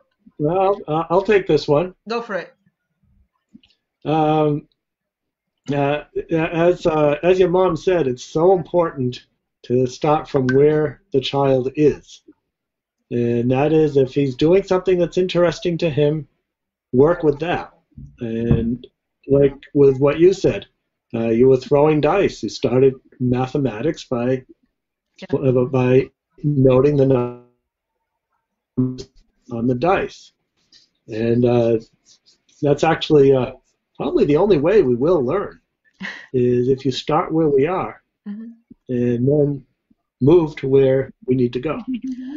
Стивен, согласен с моей мамой. Он говорит, что нужно начинать с того, где сейчас находится ребенок. То есть он тоже приводит пример мою работу с Мишей, когда он был заинтересован в настольных играх, и мы бросали кубики и начинали с того, что он считал точки на кубиках. И это, в принципе, то, как, самый эффективный способ научить аутиста, потому что если использовать, то, что аутисту не интересно, то они, скорее всего, это не выучат или выучат, но плохо. Поэтому начинаем с того, где находится ребенок, и выводим его на необходимый уровень. And so that's why it is so important to take note of what interests your child, how do they spend their time, and then you move on to teach what needs to be taught from that. Поэтому очень важно знать, что интересует вашего ребенка, как он любит проводить время, что он любит делать, и уже базируясь на этом, развивать его навыки. Bill? All right, Bill. Really, Mom and Dad also used games. Geez, we did a lot of board games when we were kids. Also, we would watch a lot of different TV shows, documentaries, things like that, and my parents would use that as a point of learning as well. Really, my parents used pretty much anything that they could. There wasn't any specific, I do not believe, any specific way they would teach me. It was just wherever I latched onto or they thought was useful for me to latch onto. Mom and Dad? Hold on, I need to translate what you said before your parents can answer. Sure. Значит, Билл говорит, что тоже он много играл в настольные игры со своими родителями. Также родители используют всякие ТВ-шоу для обучения Билла. У нас, кстати, Миша тоже научился многим социальным навыкам и даже пониманию социальному через всякие шоу на СТБ. Вот. Билл говорит, что он не помнит, чтобы его родители делали что-то такое вот особенное. Они просто использовали то, что было под рукой, и то, чем Билл интересовался в тот момент. То есть очень ситуативное обучение. Tim, Norma, anything to add? Not too much. I think I agree with what pretty much said. You got to find something that works and just work it down and try all kinds of different things and work your way up. That's all. About the only thing you can do. Тим подтверждает, он говорит, что нужно найти метод, который работает, дальше, основываясь на нем, строить все остальное. Если оно работает, и это нужно использовать. I have my love of history because of documentaries we watched as a kid, as a family. Билл любит историю, в частности, потому что, когда он был ребенком, он смотрел много документальных шоу исторических. Well, my brother might yet get interested in ancient history based on playing Assassin's Creed. Вот. Я говорю, что мой брат может, вполне возможно, что он заинтересуется древней историей, потому что мы сейчас играем в Assassin's Creed, и игра очень хорошо основана на Древнем Египте. Так, следующий вопрос. Наталья Черкас. С чего началась ваша взрослая жизнь? Как вы справлялись со стимами и страхами, когда были уже одни без родителей? Ну, это вопрос к аутистам. Это вопрос, да, это вопрос к самим аутистам. Я хочу сказать, что моя взрослая жизнь началась с 14 лет, когда я поехала в школу за границей, и я звонила маме сначала очень много, потом как-то привыкла. Год. Да, год это был какой-то срок. Alright, so the question is, Natalia is asking, what did your adult life started from? And how did you manage your anxieties, fears, and stims when you were alone without your parents, so when you had to act like an adult? I throw in my comment that mine started when I was 14 and I went off to school in England, and I would call mom nearly every day for a year, and after that I was fine. I adjusted. Bill, Steven? Yeah, go Bill. Go. Bill was first. Sorry. So I lived with mom and dad until I was in my early 20s. Mm-hmm. Finally, a friend came over, and he had been married and his wife left, and he needed a roommate. And he came to my parents and said, could Bill come live with me? You know, I need somebody to come and live with me. Yeah. Mom and dad didn't think I would last a week. The first night terrified the crud out of me. Oh. Let me translate that. Да, значит, Билл жил с родителями где-то лет до 20, а потом один из его друзей, который недавно развелся, пришел и сказал родителям Билла, что он ищет, с кем он может разделить квартиру.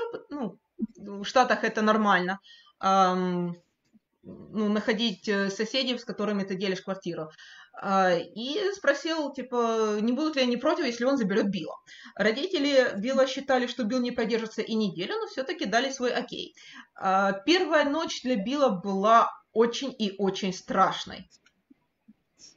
I made it through that first night, made it through the first week. I have not lived under my parents' roof for over 10 years now, closer to 12 or 13. I've had 3 roommates. The first roommate, we learned how to deal with the fact that I was evicted because my roommate was not paying rent the way we had agreed. The second roommate we learned other things with, and the third roommate is family, and we have a friendly agreement about what I do when I live at home, and that, hey, no, you really need to go back to your job in Ukraine because separation works better for us. Значит, Билл в итоге пережил первую ночь, потом он пережил неделю, а потом он привык, и с тех пор он с родителями уже не живет вообще. У него было 3 разных соседа.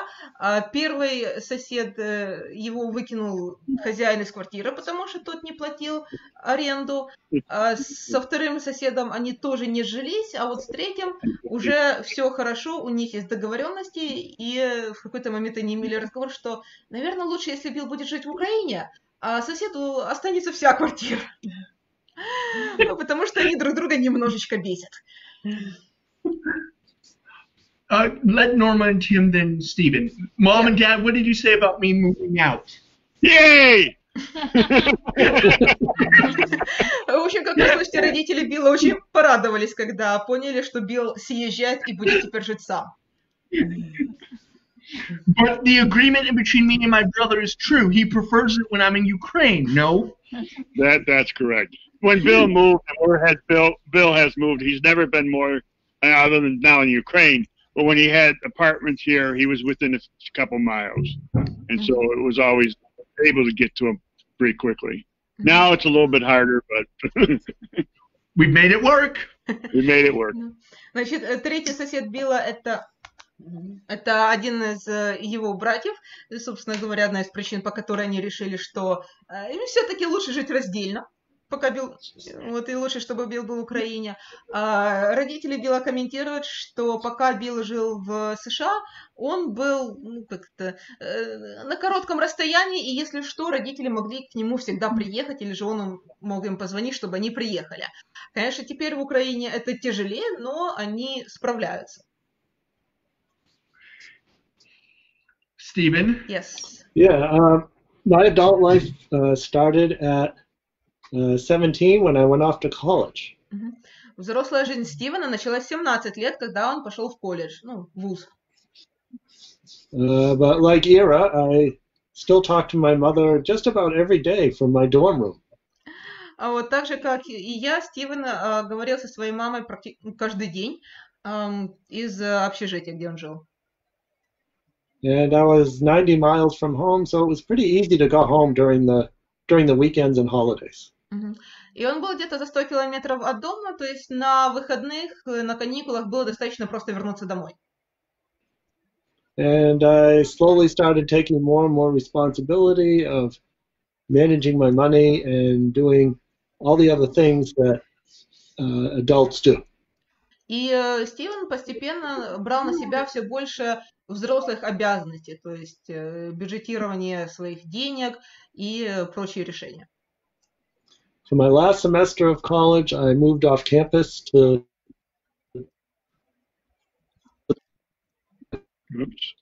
Oops. You froze there. Oh, it didn't go through. No. Where did you move out? Yeah. You got last year? Yeah, my last year of college, I moved into an apartment, off campus, into an apartment with a friend. В последний год обучения в ВУЗе Стивен переехал из общежития на съемную квартиру с одним из своих друзей. And then from there, it was living on my own as I started work after graduating from college, and have lived either on my own with roommates or with my wife ever since. И с тех пор он жил либо самостоятельно, либо с соседом, но и сейчас со своей женой. Actually, here in Ukraine is the first place in my life where I have lived by myself. It hasn't been ideal during quarantine, but overall, it is fun for me to have a place where I live by myself, where I'm by myself outside of quarantine. Украина – это вот первое место, где Билл живет совершенно один, то есть без соседа в квартире. И это для него интересный опыт, и до карантина он с этим хорошо справлялся, но теперь ему тяжело, потому что не с кем пообщаться. Alright, next question then. Yes. Спрашивают нас, что вы делали, когда дети регулярно обижали вас? So, what did you do when other kids would bully you? How did you deal with that? Bill. Not well. Справлялся плохо. My parents and my counselors at school had to explain to me why people would bully me, because as I've explained before, I figured if I loved myself, everyone else should love me. That was the simple. Психологи и родители Билла ему объясняли, почему другие дети могут его обижать, почему это вообще случается, потому что Билл вообще не понимал такой мысли. Билл считал, что раз он любит себя, значит, все остальные тоже его любят. И мнение, и понимание, что кто-то другой может иметь к нему какое-то другое отношение, вообще не приходило ему в голову. I had no idea. Why would somebody hate me? I have not given you a reason to hate me. So why do you hate me? I don't hate you. You might be annoying. You might not be fun, but I don't hate you. I was incapable of hate. Да. То есть Билл вообще не понимал ненависть.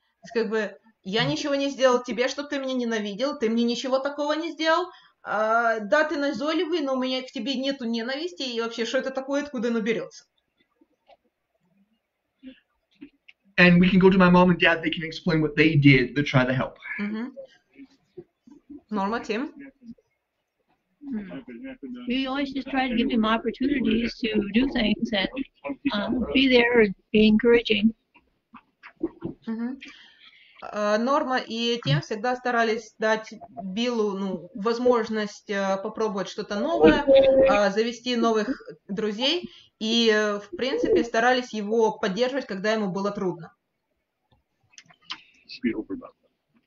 They would also have to explain why the other people might not like me. Да. И также им приходилось объяснять, почему Билл может кому-то не понравиться. Конечно. All right, Steven. Like Bill, I didn't respond to bullying well either.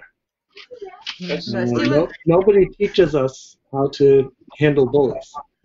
Стивен тоже плохо реагировал на то, когда его обижали.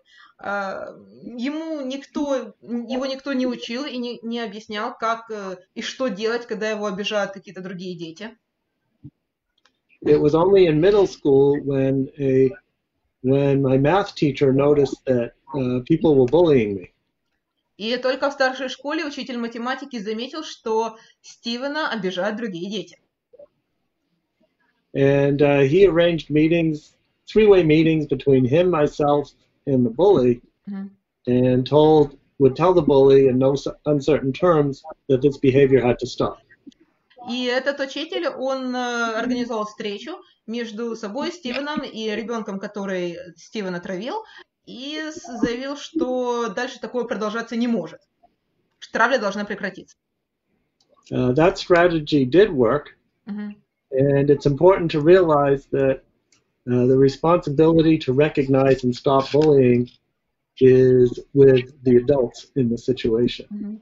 Эта стратегия помогла, и Стивен говорит, что очень важно понимать, что действия взрослых могут прекратить травлю.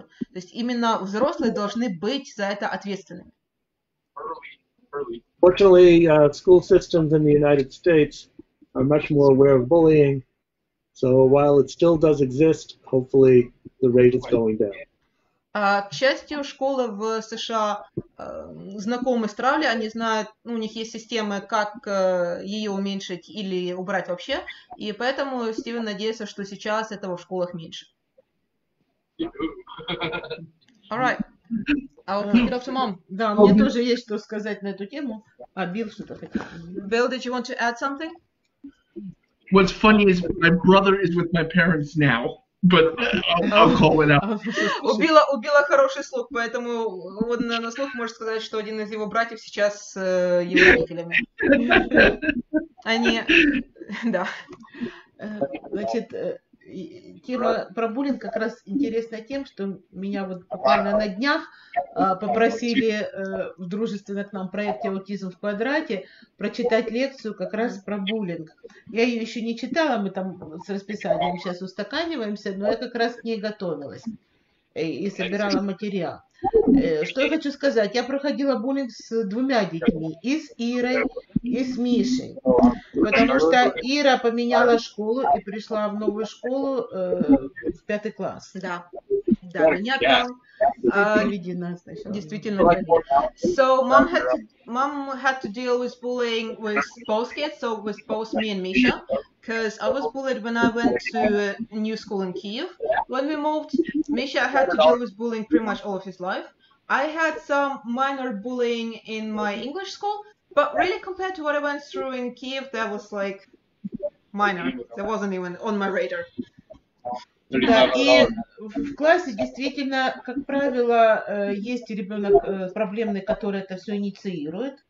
И Иру изначально посадили с ребенком, с которым никто не хотел сидеть, с мальчиком. Что самое смешное, меня тут же весь класс начал жалеть, что вот он такой бандюган, он такой плохой.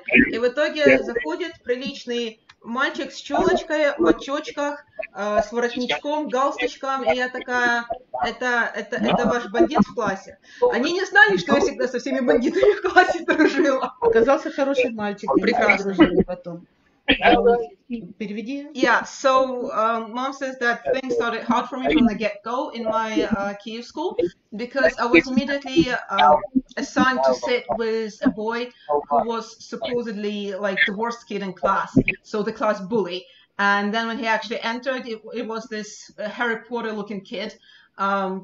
you know, in an iron shirt and a little tie, and I was like, is this your class bully? Like, really? You guys are so lame. In the end, it was never him who bullied me, and we ended up being best friends through the school. It was other kids who bullied me. Вот. У нас Ира как-то всегда сразу умела себя защищать, она могла и ударить, если надо. За драку нас тоже вызывали в школу, было дело. Вот. В какой-то момент один мальчик ее очень сильно доставал, куда-то там портфель закидывал, и уже Сережа собрался прийти в школу, была даже договоренность, что он придет, и когда закончатся уроки, Ира покажет ему этого обидчика, и он с ним поговорит. Ну, понятно, он не будет бить ребенка, но он с ним поговорит. Так, по-мужски. Но когда вышла Ира, она сказала, папа, не надо, мы уже сами разобрались. Yeah, so one of the boys in class, it was really pissing me off, and it got to the point where he would throw my books like somewhere high where I couldn't get it, and my dad was ready to come in and have a talk with that kid, and we even had everything agreed that this was the day when I would point out the kid, and dad would have a talk with that kid who was bullying me, but in the end I came out from school and I was like, chill, Dad, I have it handled. And really, I was never shy about defending myself. Like, if I felt the need, I would get in a fight, and my parents got called in at some point because they got into a fight. Funny enough, I got a hell of a lot more respect afterwards. Но тут еще параллельно была, ну, мы, конечно, общались и с учителями, и у нас там у класса были всякие периодические выезды, мы ездили, и тогда Сережа, он очень активно с ребятами играл и в футбол, и во все игры, и вот Ирин папа был в уважухе, и как бы это помогало Ире. Да, у ребят был первый вопрос, Ира, твой папа будет? Меня это немножко обижало, но типа... Но это помогало немножко ей там снизить вот этот накал, что она чужая. So my parents also did a lot of work around me. So they would make nice with the teachers, with parents of the other kids. But still, like, a lot of the kids saw me as an outsider. So what my dad did, he started being cool with all the other boys. So he would play games with them and football. And it got to the point where whenever there was a class trip, the guys would ask me, Ira, is your dad coming? And it helped to lower the the tensions. В том, что касается Миши, там было все сложнее, потому что мы должны все понимать, что ребенок с аутизмом ведет себя для других детей достаточно странно. И он может быть слишком назойливым, слишком заставлять их требовать выполнять его правила, а не какие-то другие. Дети часто любят менять правила, чего не любят аутисты. И как бы для них нет авторитета, что этот главный сказал, и все послушались поменять правила, а он не послушался. И возникает очень много моментов, частью из них которых является и проблема аутизма. But like with autistic kid, it's harder because other kids will see him as weird. He can be too annoying, too controlling, too weird, too noisy, too quiet, pretty much anything. And when kids start changing rules all of a sudden, as they like to do, autistic kids cannot keep up with that.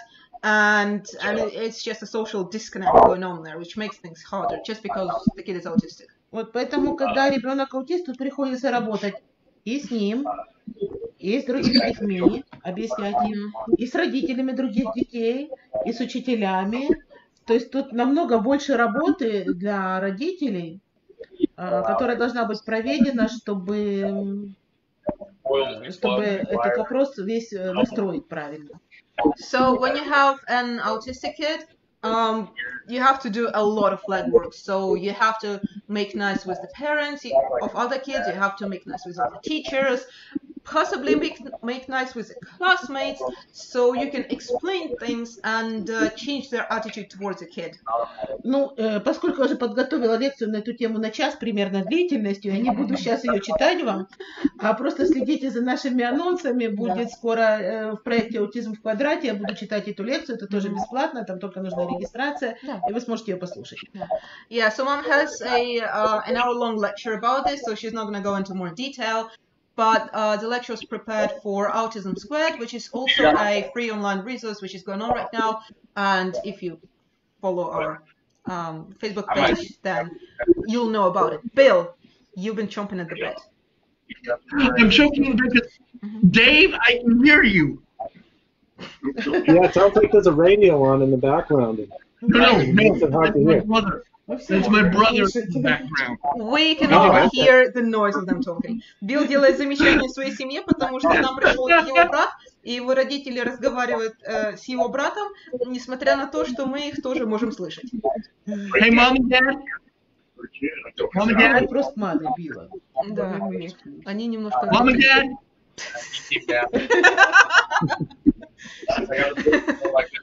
That's my brother. That's not the radio. That is my brother.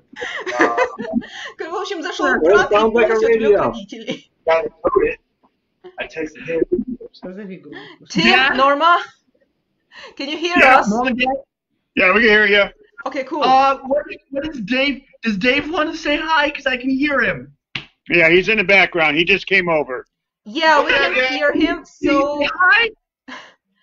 please be aware that we can hear you talking. Okay. Да. Bought another car yesterday. I was a little excited. Да, в общем, как коты. Происходит что-то интересное, плавно вся семья сбегается. We actually have a question for Norma and Tim. Okay. Да. So, Russian, then translation. Как родители справились с вашим пубертатным периодом? Что нам может рассказать мама Билла? So, question is, how did you deal with your kids' puberty?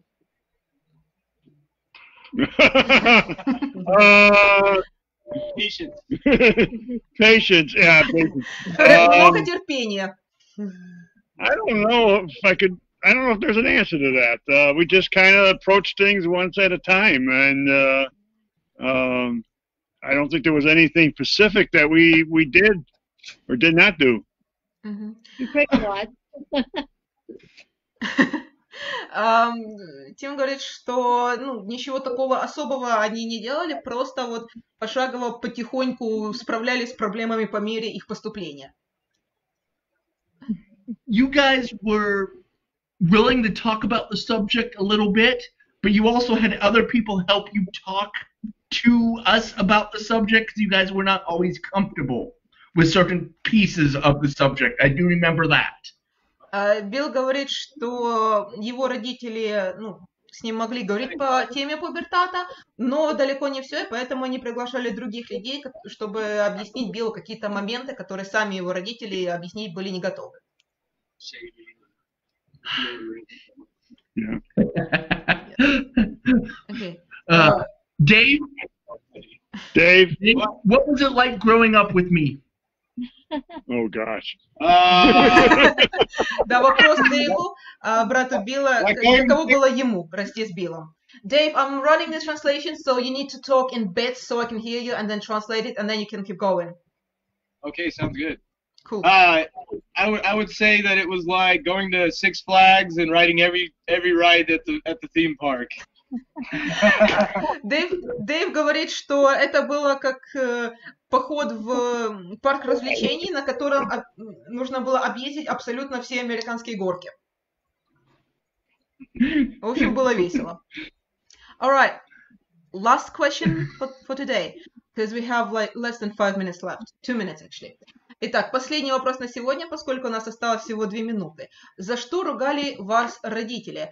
So, what did your parents scold you for? Steven, you should start, because you've been silent for a while.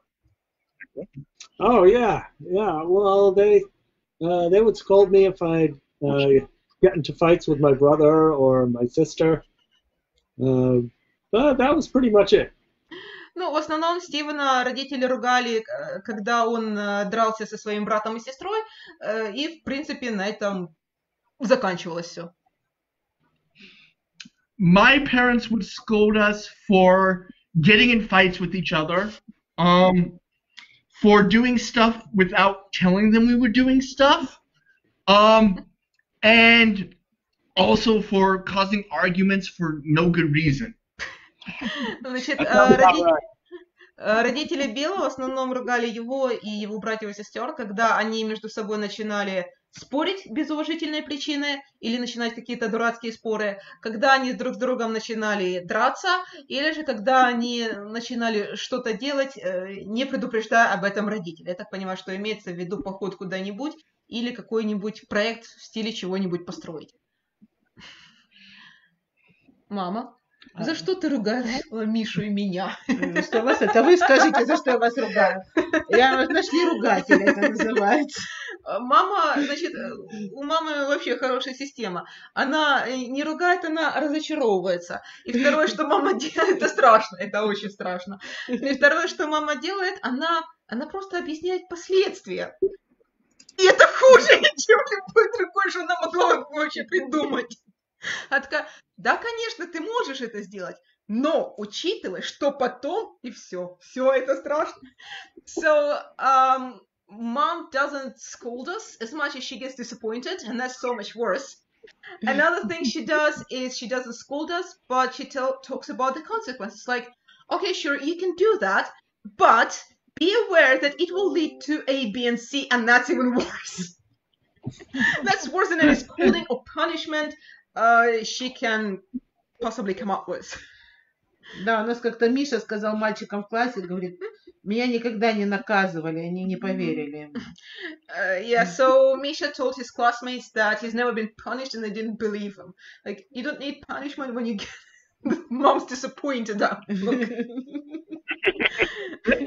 А то ж мама кислая будет. She's like, or mom will be sour. Mom and Dad? I don't. It's other than things where you may have got into something dangerous or something like that, or like you said, when you two were fighting together, really didn't get scolded that much that I can remember. Now, Dave, that's a different story, but I don't remember you other than being something that's dangerous. Тим говорит, что Билла в основном ругали, когда он дрался со своими братьями и сестрами, ну или ругался, или же когда он делал что-то опасное. То есть, в принципе, Тим говорит, что он не помнит, чтобы Билла сильно много ругали. А вот Дэйв, это совсем другая история. There was the time Dave and I got in trouble because we tried to run away from home together. And Mom and Dad had to put a stop to that. Дэйв и Билл в какой-то момент пытались сбежать из дома, сделать себе приключения, за что они, естественно, потом получили. Okay, I think this is it for today. We're out of time. Oh God, this was so much Нет, это fun. надолго. Yeah, it was a blast. Да, было весело. Нас попросили рассказать самую смешную историю, но это еще на час, поэтому оставим это на следующий стрим. Guys, closing words. Steven? I just want to thank my mother and all the mothers around the world who are doing what they can to support their and yeah, thank you to all. And it was only with your support that people like Bill and I are able to do what we do today. Стивен хочет поблагодарить свою маму и всех мам за то, что они делают, то, что они делают, что они вот так вот стараются поддерживать и обучать своих детей, их развивать. И Стивен говорит, что он благодарен, что эти мамы выращивают таких вот людей, как он и Билл, и они позволяют своим детям вырасти самостоятельными взрослыми людьми, которые могут иметь свою счастливую жизнь. Bill, closing words? I want to say thank you to all the mothers and fathers, including mine, who do things to support people with autism. I want to say I do have a page with Child with a Future where we can either plan for in-person consultations or online consultations, and that I love the job I do because I have the support of family and friends. Билл тоже хочет поблагодарить свою маму и всех остальных мам, и еще пап, которые поддерживают аутистов, неважно, своих детей или чужих детей, что тоже важно, которые фактически делают будущее. Также Билл хочет напомнить, что он делает онлайн-консультации и что можно договориться на личную встречу после того, как закончится карантин. И, в частности, именно поддержка его семьи позволила, и позволяет сейчас Биллу делать эту работу. Tim, Norma, closing words? Well, just thank you for inviting us. It was kind of interesting, and you did a great job in translating. Thank you very much. Yes, it's been very Thank you. It was lovely to have you. Тим и Норма благодарят за то, что их пригласили. Им было очень интересно. И благодарят меня за перевод. Мама. Да, я хочу извиниться перед папами, про которых мы ни слова не сказали. Но сегодня День матери. А вот для пап будет свой стрим. Вот, и мы обязательно сделаем отдельный стрим для пап. Не в следующий раз, ну, мы подготовимся и сделаем. Пригласим пап и сделаем для них отдельный стрим. У них свои мужские дела. У нас совершенно не было времени, и мы это оставим на то, что на какой-нибудь будущий стрим затронуть тему принятия родителями. Это тоже сложно. Я думаю, это будет субботний стрим. Вот. Но я хочу сказать, когда Мише было 7 лет, я ему задала вопрос, для чего ребенку родители? И он сказал, родители для того, чтобы ребенка накормить и научить. Когда я спросила, хорошо, зачем же тогда ребенок родителям? Он сказал, для того, чтобы мне было скучно. Да, да, потом Миша спрашивает, почему все думают, что он будет раввином. Вот, и я вначале как-то меня это так цепануло, думаю, только чтобы накормить, ну, выкормить и научить, а потом подумала, что Миша, как всегда, очень мудро и правильно все сформулировал. Вырастить, накормить, научить жить и отправить в свободное плавание. И мы должны все время про это помнить, что мы должны их отправить в свободное плавание. Мне нужно перевести. Вот ты запомнишь. Thanks. As always, Mom expects more of me. Anyway, so the most interesting thing that Mom said is that when Misha was 7, she asked him what did he think parents were for, and he said to feed their kids and to teach their kids. And then she asked him, well, what do you think the kids are for? And he was like, well, so parents don't get bored. I mean, it's true. Mom at first got offended. It's like, what? Does like all of her functioning as a parent come down to feeding Misha and teaching him stuff? But then she thought about it and like, well, it really does. Because the aim of the parent is to bring their kid up, you know, feed him enough, teach him enough, so that then he can fly off into the future adulthood and do his own things. Mom and Dad. Mom and Dad, are you there? Yeah, we're still there. Yeah, we're here. Couldn't you ever imagine that I've gone as far as I've gone when I was younger? No, you and part of it is just you have changed, Bill. I mean, there's things that, you know, when you were younger, that, you know, you could now do type thing. And so it's a question, and that's true with all kids. They evolve. And you have evolved to the point where you can do this. And I'm proud of you. Билл спросил родителей, могли ли они себе представить, ну, пока он был маленьким, что он вот будет сам в Украине работать и консультировать семьи так далеко от них и от всех. Тим отвечает, что нет, он не мог такого представить, и Билл очень изменился, ну, что теперь он может делать вот такую вот работу, и что он очень гордится Биллом. Вот, и, в принципе, он добавляет, что все, ну, это работа детей. Дети эволюционируют и растут. Вот. Я еще хочу сказать, тут вот и Наталья написала, и очень много мам, которые сейчас, ну, не могут быть в этом эфире, потом посмотрят его записи, но которые знакомы с Биллом. Мы хотим, вот, пользуясь случаем, поблагодарить и Тима, и Норму за такого прекрасного сына, который вот из нашей организации вместе с детей для Напомним нам очень помогает. Лично нам с Мишей очень много вопросов проблемных решил. И другим детям настолько его помощь нам важна и нужна здесь. Большое вам спасибо. Yeah, so we're getting comments which are saying thank you both to Steven and Bill and also to their parents in particular for bringing up such good kids, well, adults now, really. And specifically, my mom wants to thank Bill.